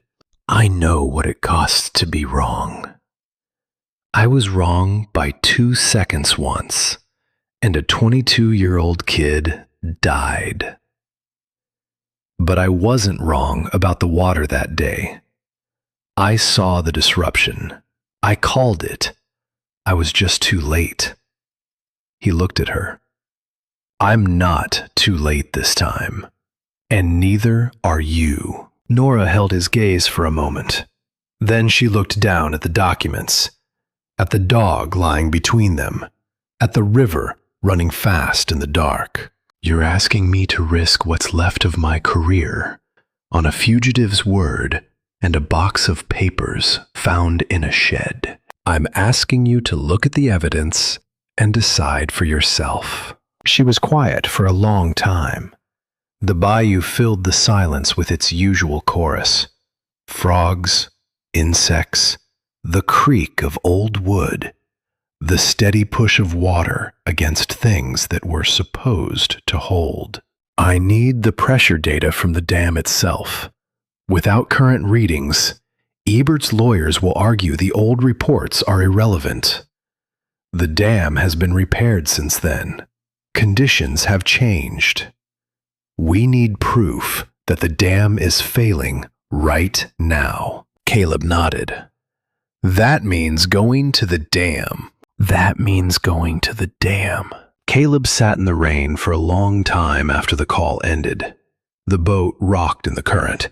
Water pooled on the deck and ran in small rivers toward the bilge. Sonar lay beside him, soaked, immovable, his body a warm weight against Caleb's leg. The tinnitus was loud tonight. It always got louder when he was tired, when the adrenaline dropped and left nothing behind but the low hum of damaged nerve endings doing their best impression of silence.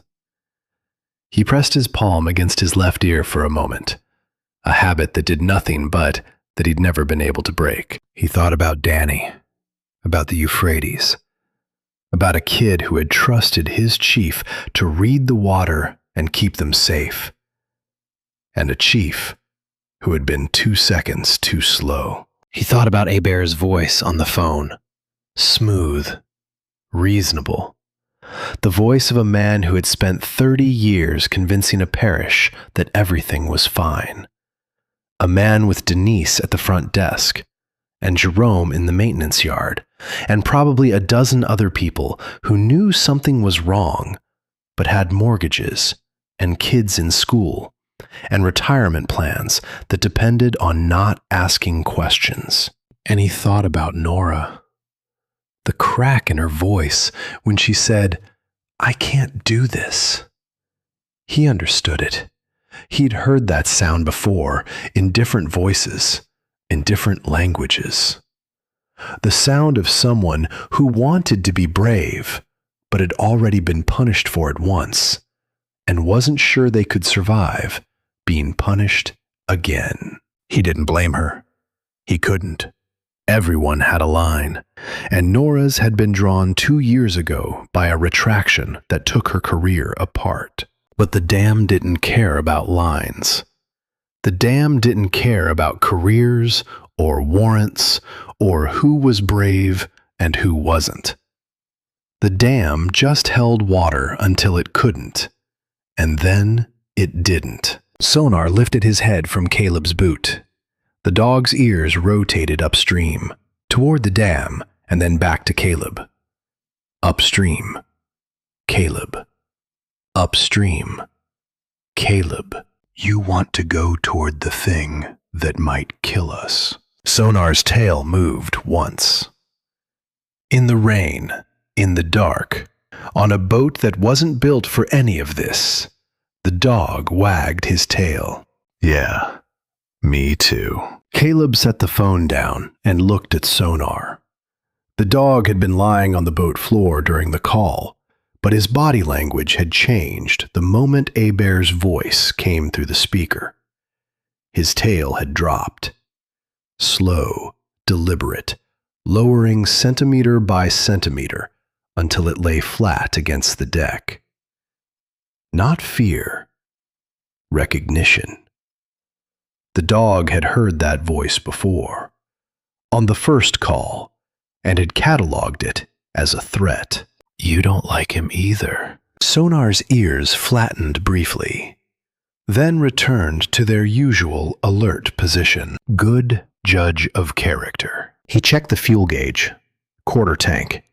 He burned more than expected running the side channels at night. The runabout needed gas, which meant docking somewhere with a fuel pump, which meant being visible, which meant being caught. Unless he didn't get caught. He knew a marina on the south side of the parish, a small operation run by a man named Guidry, who sold fuel and bait and didn't ask questions because questions were bad for business in a part of Louisiana where half the boats on the water were doing things that didn't need to be discussed. Caleb had fixed Guidry's fuel pump motor 6 months ago and charged him half price. That bought a certain amount of discretion. Fuel run. Then we figure out the dam. He opened the go bag and checked supplies. Kibble for sonar, half a bottle of water, 2 energy bars, a first aid kit that had seen better days, cash, enough for fuel and maybe a sandwich.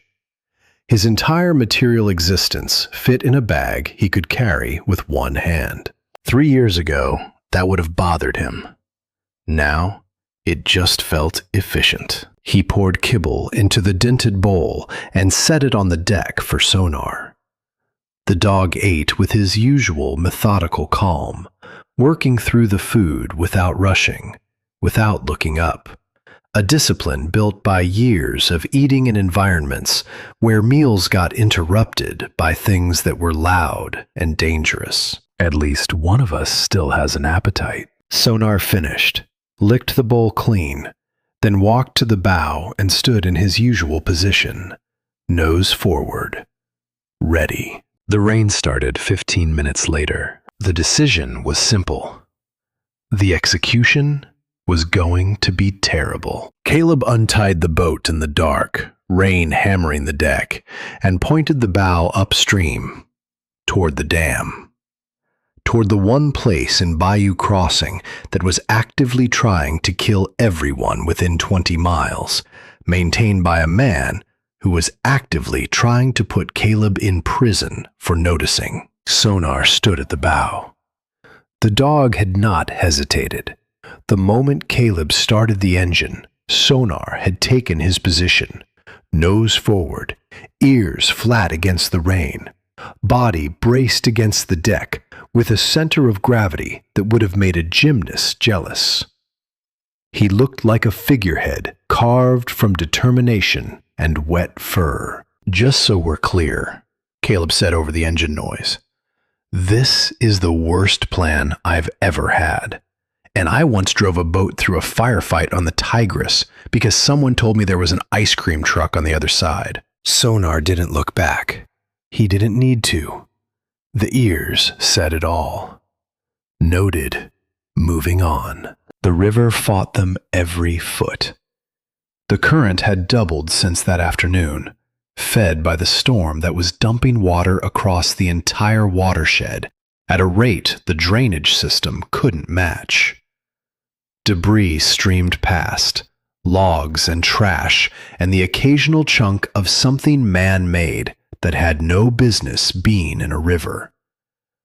The runabout's engine whined at full throttle, barely making headway against the flow. Caleb read the water by feel.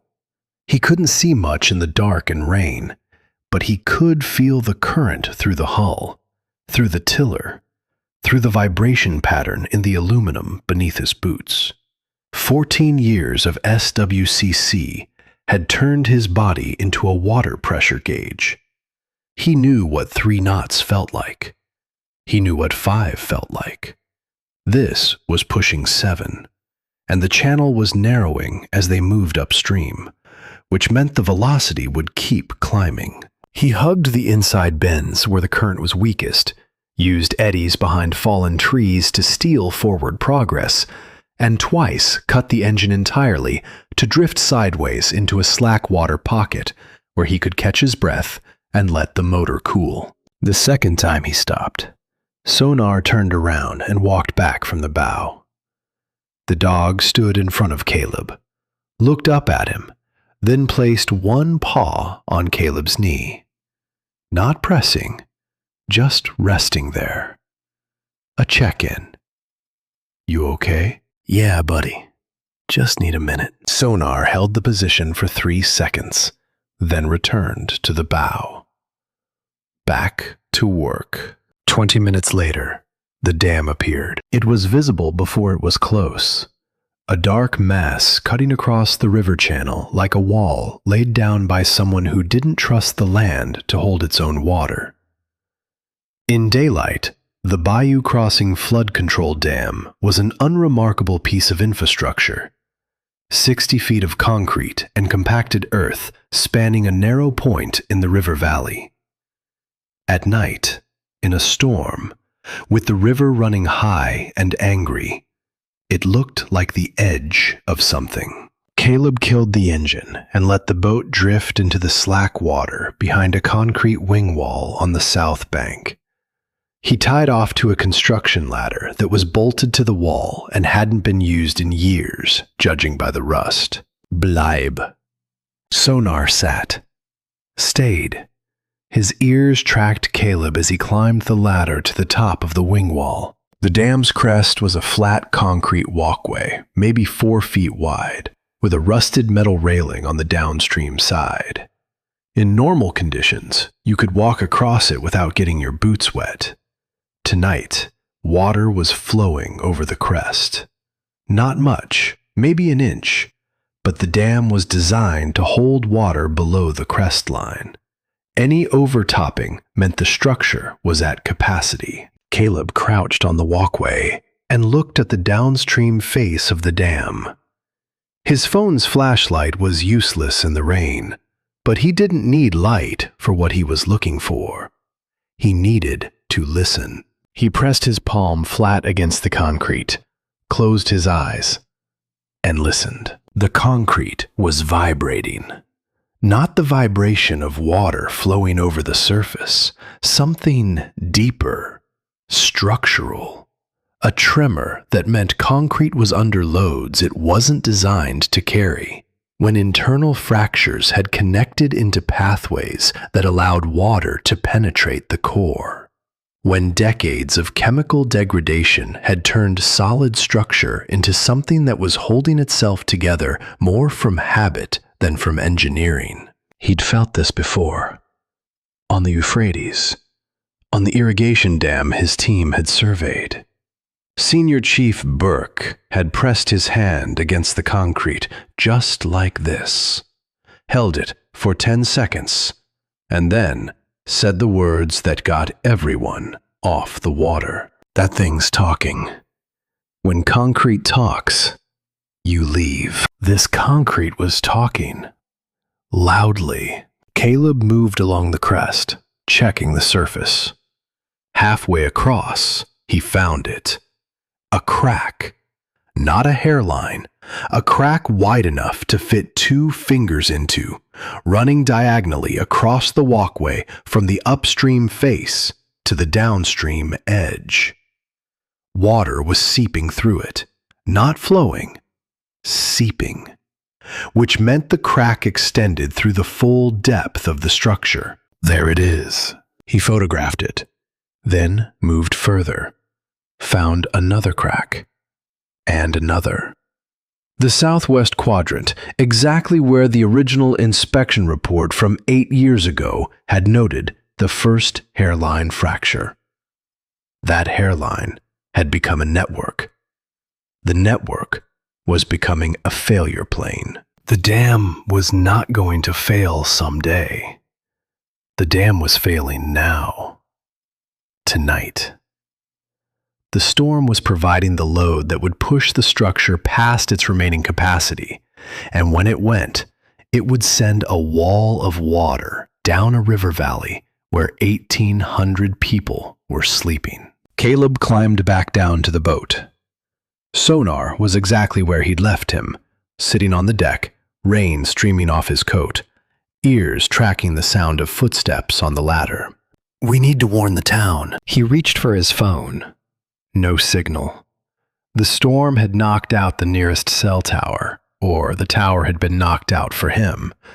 Either way, the screen showed nothing but a small icon that meant, "You're on your own." He tried the marine radio. Static. The parish emergency frequency was down too. Every single piece of communication technology in this parish. And none of it works when you actually need it. Sonar barked once. Sharp. Not at Caleb. At something on top of the dam. Caleb looked up. Headlights. A vehicle had pulled onto the dam access road on the north bank.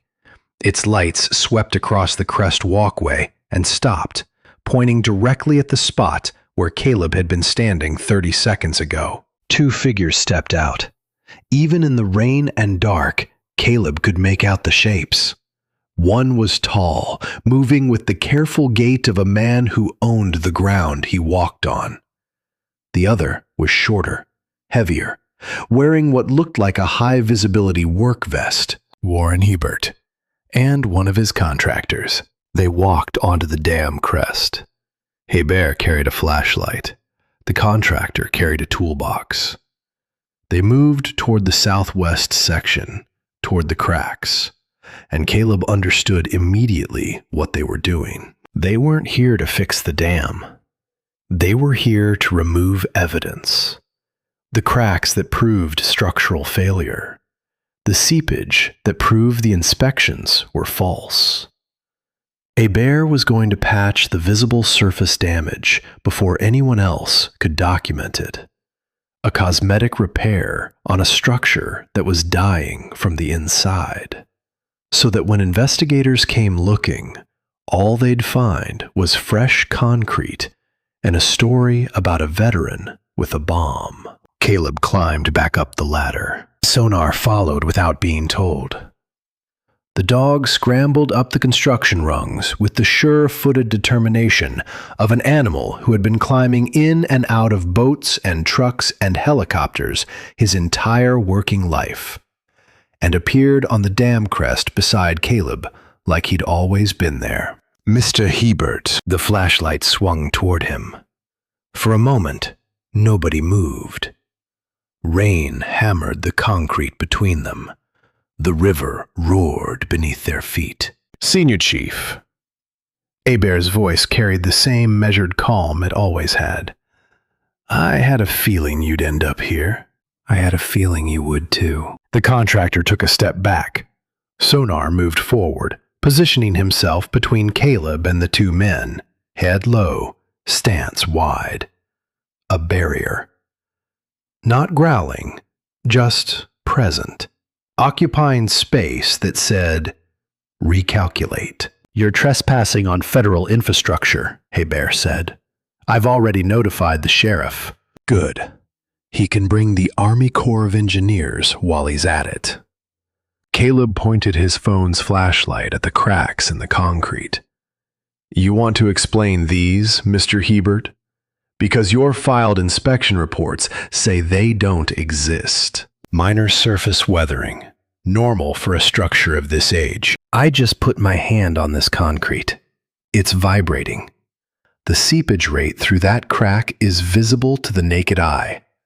And the overtopping on the crest tells me this dam is at or past structural capacity." He stepped closer. "I drove boats on rivers for 14 years. I've surveyed dams with Army engineers in 3 countries. This isn't surface weathering. This is progressive structural failure. And you've been documenting it in your own inspection reports and then erasing it from the filed copies for over a decade." Hebert's expression didn't change. The man had spent 30 years managing situations. This was just another one. "You're a fugitive, making accusations based on stolen documents. Nobody will take this seriously." "The documents aren't stolen. They're public records that your own employee hid at Greer's Landing because they were too afraid of you to go public." Something shifted in Hebert's face. A flicker behind the composed exterior. He looked at the contractor beside him. The contractor, Jerome, looked at the ground. "Jerome," Hebert said, The single word carried the weight of 30 years of authority, of signed paychecks and annual reviews, and enough professional power to end a career with one phone call. Jerome didn't look up. His hands were still at his sides. He didn't move toward the toolbox, didn't move toward the cracks with patching compound. He just stood in the rain, looking at the concrete beneath his boots, and said nothing. The silence was louder than the storm. Your own people know, Caleb said quietly. The ones who work on this dam every day. They've known for years. They just couldn't say it. Hebert's flashlight wavered. For the first time, the beam wasn't steady. I built this dam's maintenance program. I've kept this parish safe for 30 years. Do you have any idea what happens if word gets out that the structure is compromised? Panic, evacuations, lawsuits, federal investigation. The entire district shuts down. His voice rose slightly. I've been managing the risk, controlling the timeline, planning for a controlled drawdown and repair that would happen on my schedule, without destroying this community in the process.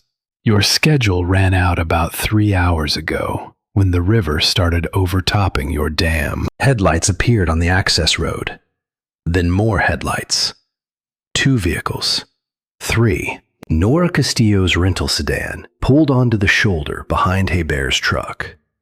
Behind her, a black SUV with government plates. Behind that, a parish sheriff's cruiser with lights flashing blue and red through the rain. Sonar's tail moved. Once. The first time in hours. Nora stepped out of her car.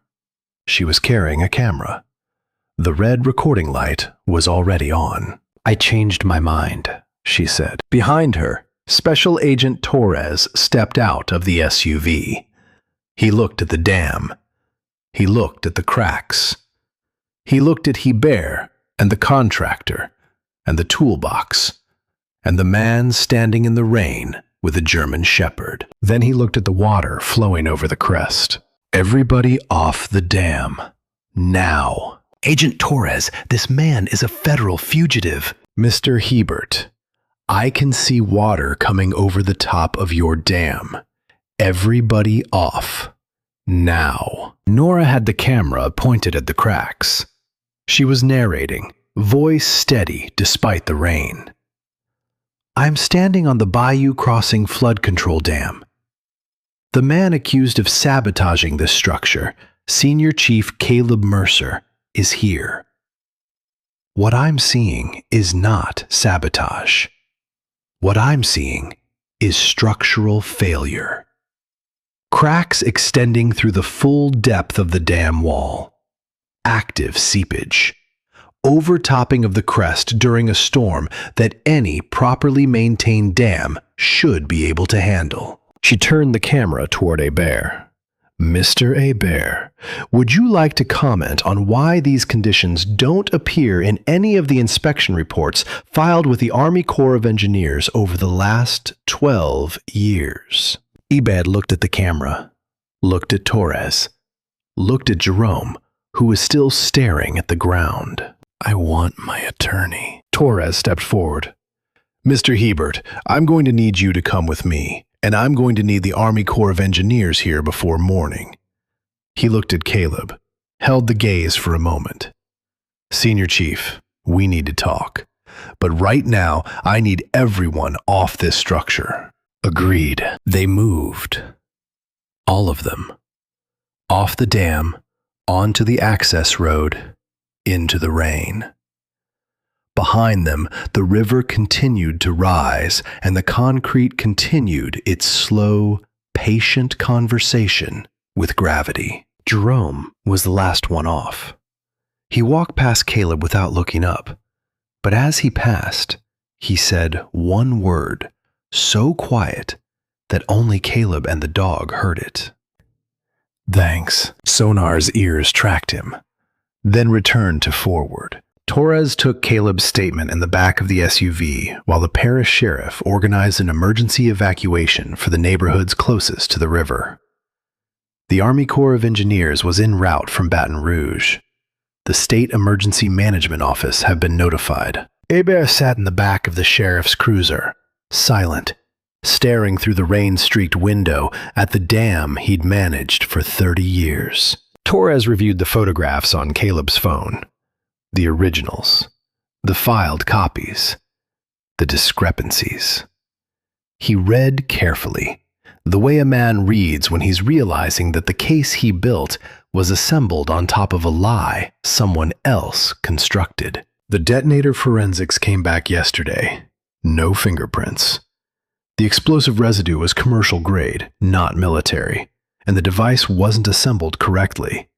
Whoever planted it had access to components, but didn't know how to wire them, because the point wasn't to blow anything up. The point was to be found. Torres nodded slowly. Senior Chief, I owe you an apology. Buy me a new workshop. Mine's probably still an active crime scene. Torres almost smiled. Almost. We'll get that sorted. Sonar sat on the floor of the SUV between Caleb's boots, dripping water onto the government upholstery. Torres glanced at the dog. He can't be in the vehicle. He's the one who found the hidden pressure data at Greer's Landing. He's practically a material witness. Torres looked at Sonar. Sonar looked at Torres. The dog's expression communicated, with the quiet authority of an animal who had served in more dangerous places than any FBI field office. I'm staying. Fine. Nora's footage hit the KLBA website within the hour. By morning, it was national. The images of the cracked dam, the overtopping water, the side-by-side inspection reports. Hebert's face when the camera turned to him, and the only words he could find were, "I want my attorney." The parish evacuated 300 people from the flood zone. The Army Corps performed an emergency assessment at dawn and confirmed what Caleb had felt through his palm on the concrete. The dam was in imminent failure condition. They began an emergency drawdown immediately. Hebert was arrested on federal charges of fraud, falsification of government documents, and reckless endangerment.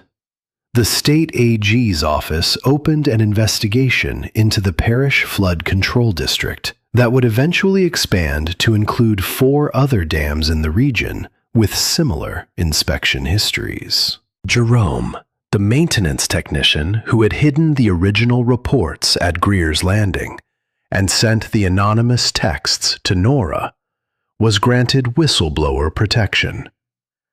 He would later testify that he'd been raising concerns about the dam's condition for 3 years and had been told each time that Mr. Hebert would handle it. Torres cleared Caleb's name within 48 hours. The warrant was vacated. The detonator was traced to a supply company that had sold components to a contractor associated with Hebert's office. The frame had been built, as Caleb had guessed, by a man who understood databases better than demolitions. None of this happened quickly. None of it happened cleanly. But it happened. A week later, Caleb Mercer sat on the deck of his houseboat, drinking coffee that he'd made on the 2 burners that still worked, watching the river move past in the early morning light. The crime scene tape was gone. The evidence flags were gone. The workshop smelled like motor oil and fiberglass resin again, which was how it was supposed to smell. He'd spent 2 days reorganizing the tools that the FBI had displaced during the search. Every wrench back on its hook, every bolt in its tray. Order restored, more or less. The river was lower now. The Army Corps' emergency drawdown had dropped the reservoir behind the dam by 12 feet, reducing the pressure on the structure enough to prevent failure while they designed a permanent repair. The parish had received an emergency federal grant. Construction would begin in the fall. Thibodeau appeared at the dock at 7:30, same as every morning, carrying a bucket of shrimp and the perpetual cigarette. Heard you had a busy week. Quiet week by my standards. The old man sat on his overturned bucket and looked at the river. Damn people been running this parish 40 years. Your old man's shrimp boat? They raised the levy fees so high he couldn't operate. Sold the boat for scrap. Caleb turned his head. My father had a shrimp boat? Out of Delacroix. Long time ago. Before you were stationed here. Thibodeau took a drag. Hébert signed that order too. Fee increase went through his office. Your daddy wasn't the only one who lost a boat. Caleb hadn't known that. He sat with the information for a moment, turning it over. The system that had framed him hadn't started with the warrant or the planted detonator. It had started decades ago, with paperwork and fee structures and a man in a clean office making decisions that rippled outward through a community until the people affected couldn't trace the damage back to its source. Hébert's arrest wasn't the point. Hébert was one man. The system that had allowed one man to sign false reports for 12 years without oversight, that was the thing that needed fixing. And that would take longer than one news cycle. Nora called it noon. The story was on every national outlet. Her name was attached to it. This time, no retraction. No recanting source. Just documents, photographs, and a dam that spoke for itself. Thank you, she said. Thank the dog. He started it. I know. I put that in the piece. The investigation was initiated when Mercer's German Shepherd, a retired military working dog named Sonar, alerted to anomalous conditions at an abandoned dock 4 miles from the dam. It tested very well with the audience. He'll want royalties. He can have mine. I'm getting job offers for the first time in 2 years. Good. Caleb? Yeah, the dog barked. On the phone. When I said I couldn't do it. That's why I came back. I know. She hung up. Caleb set the phone on the deck rail and looked at the river. Sonar lay on the bench seat across from him, muzzle draped over the armrest, watching the water with the patient attention of a dog who had spent his entire life near rivers and understood them better than most humans. His injured paw from the dock ladder had healed. The notch in his left ear, the one he'd carried since Iraq, caught the morning light. Hey, one ear lifted. You did good this week. The ear lowered. The tail moved once. Sonar closed his eyes and let the sun warm his coat. Caleb finished his coffee, stood up, looked at the workshop, at the tools on their hooks, at the Evangeline bobbing gently at the next slip, at the river carrying its endless cargo of silt and debris and history toward the Gulf. The water was just water now. Brown, slow, moving south at its own pace, indifferent to warrants and inspection reports and the particular failures of men who thought they could manage what rivers did. For 3 years, every time Caleb looked at water, he'd seen the Euphrates. He'd seen Danny. He'd seen the brown surface that looked calm while something lethal waited underneath. He looked at the water now and saw the bayou. Just the bayou. The place where he fixed boats and talked to his dog and ate shrimp that a man named Thibodeau caught 3 times a week. Come on, Sonar. The dog jumped down from the bench, stretched, shook himself from nose to tail, sending a fine spray of Louisiana morning across the deck. Caleb walked to the runabout, untied the bow line, started the engine. Let's go see if Guidry needs his fuel pump fixed again. Sonar jumped into the boat and took his position at the bow, nose into the wind, ears up, tail level. A dog on a boat, heading somewhere that didn't require running or hiding or proving anything to anyone. The engine caught on the first pull.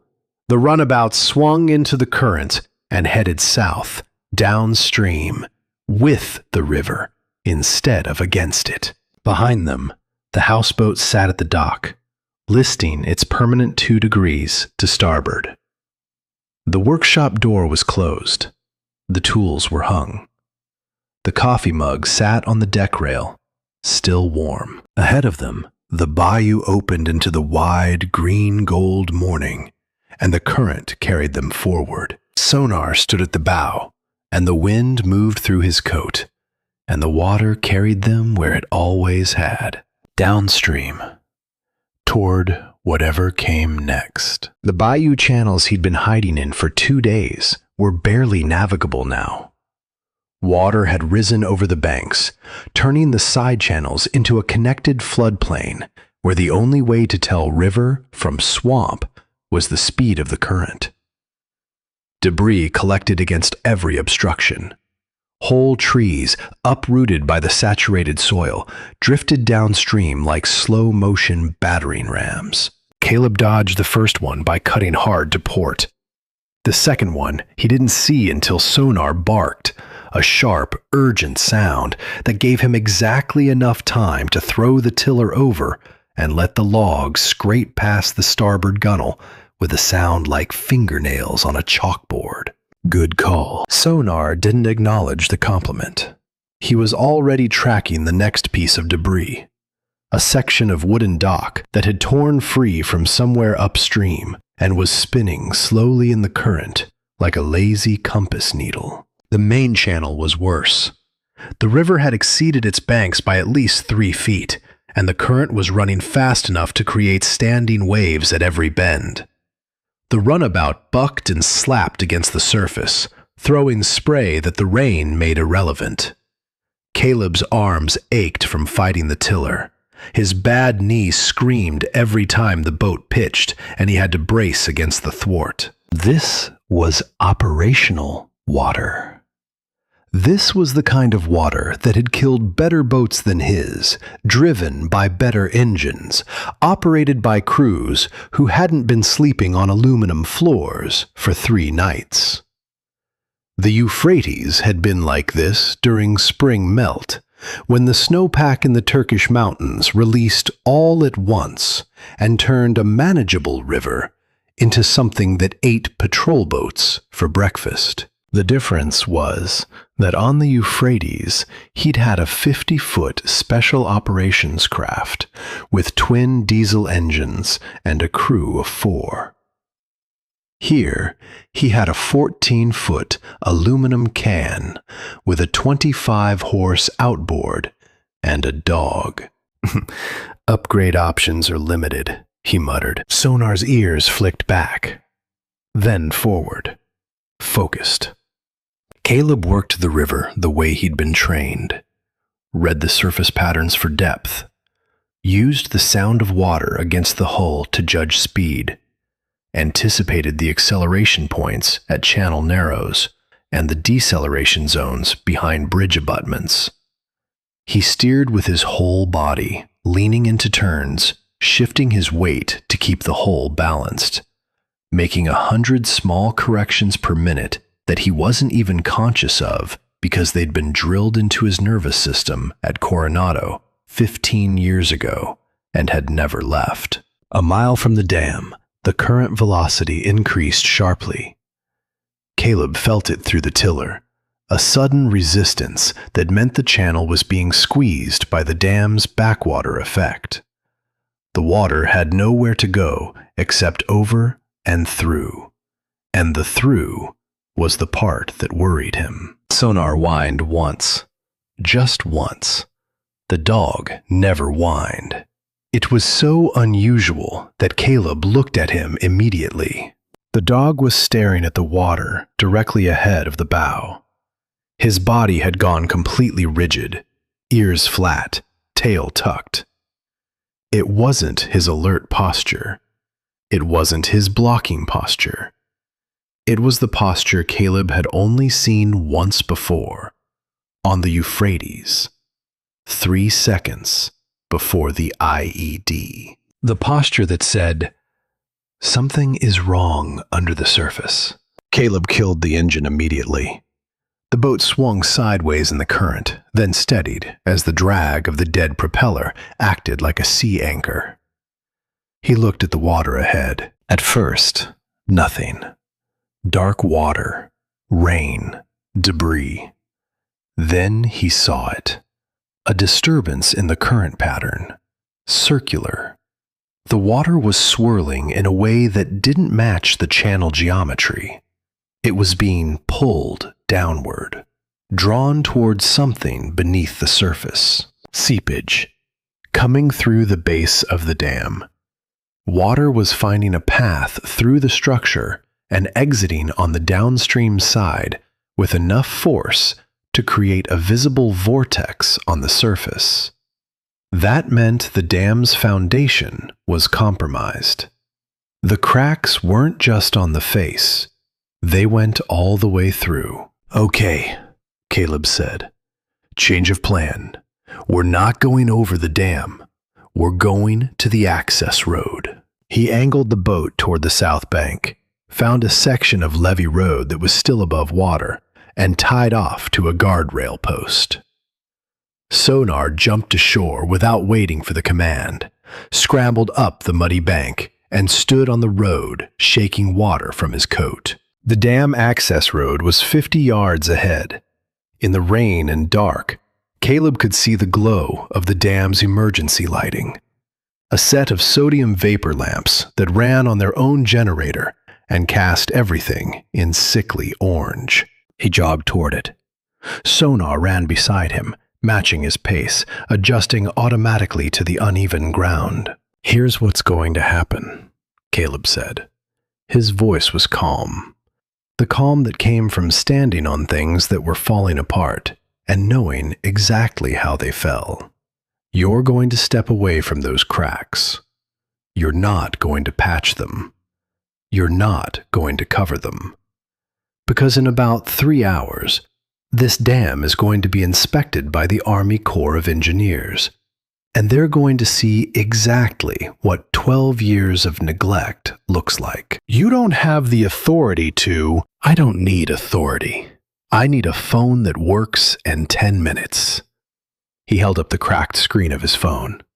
"I've got photographs of every original inspection report you wrote and every filed copy you altered. 12 years, side by side. Your signature on both." Hebert's flashlight beam trembled. Rain ran down his face. "You would destroy this community. The lawsuits alone. The river will destroy this community if that dam fails. And it's going to fail, Mr. Hebert. Tonight, next week, next month. The concrete is talking, and you know it because you've been listening to it for 12 years and writing reports that said it was quiet." Something broke in Hebert's expression. Not the composure. Something underneath it. The thing that had been holding the composure in place. "I was trying to buy time," he said. His voice had changed. Smaller. The repair costs exceeded the district's bonding capacity. If I reported the true condition, the state would condemn the structure. Forced evacuation. Economic collapse for the parish. I thought I could manage the deterioration until the funding came through. The funding didn't come through. No. And instead of reporting that, you built a frame around a veteran who happened to live nearby. Hebert said nothing. The rain said it for him. Jerome still hadn't moved. He stood in his work vest, hands at his sides, looking at the cracks in the concrete he'd been told to patch. The cracks he'd been documenting in secret for 3 years. The cracks he'd hidden copies of reports about at an abandoned dock because he didn't know what else to do. He spent the morning in the workshop, fixed a bilge pump for a shrimper named Arsino, who'd been waiting 2 weeks for the part. Rewired a navigation light for a pleasure boat whose owner had more money than electrical knowledge. Normal work. Work that left grease under your fingernails and a satisfying ache in your shoulders, and the smell of honest labor on your clothes. Sonar supervised from his spot beneath the workbench, lying on the cool concrete floor with one eye open and one eye closed, cycling between sleep and vigilance the way he'd done every day for the 3 years they'd lived here, and every day before that, in places where the vigilance had been more than habit. At 11, a woman brought her daughter to the dock to see the dog from the news. Sonar tolerated the child's enthusiastic petting with the dignified patience of a retired military professional who understood that public relations were part of the job.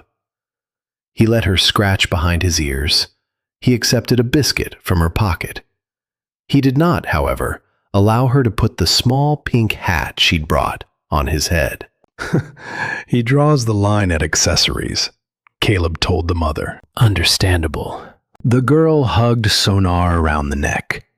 The dog's tail swept the floor once.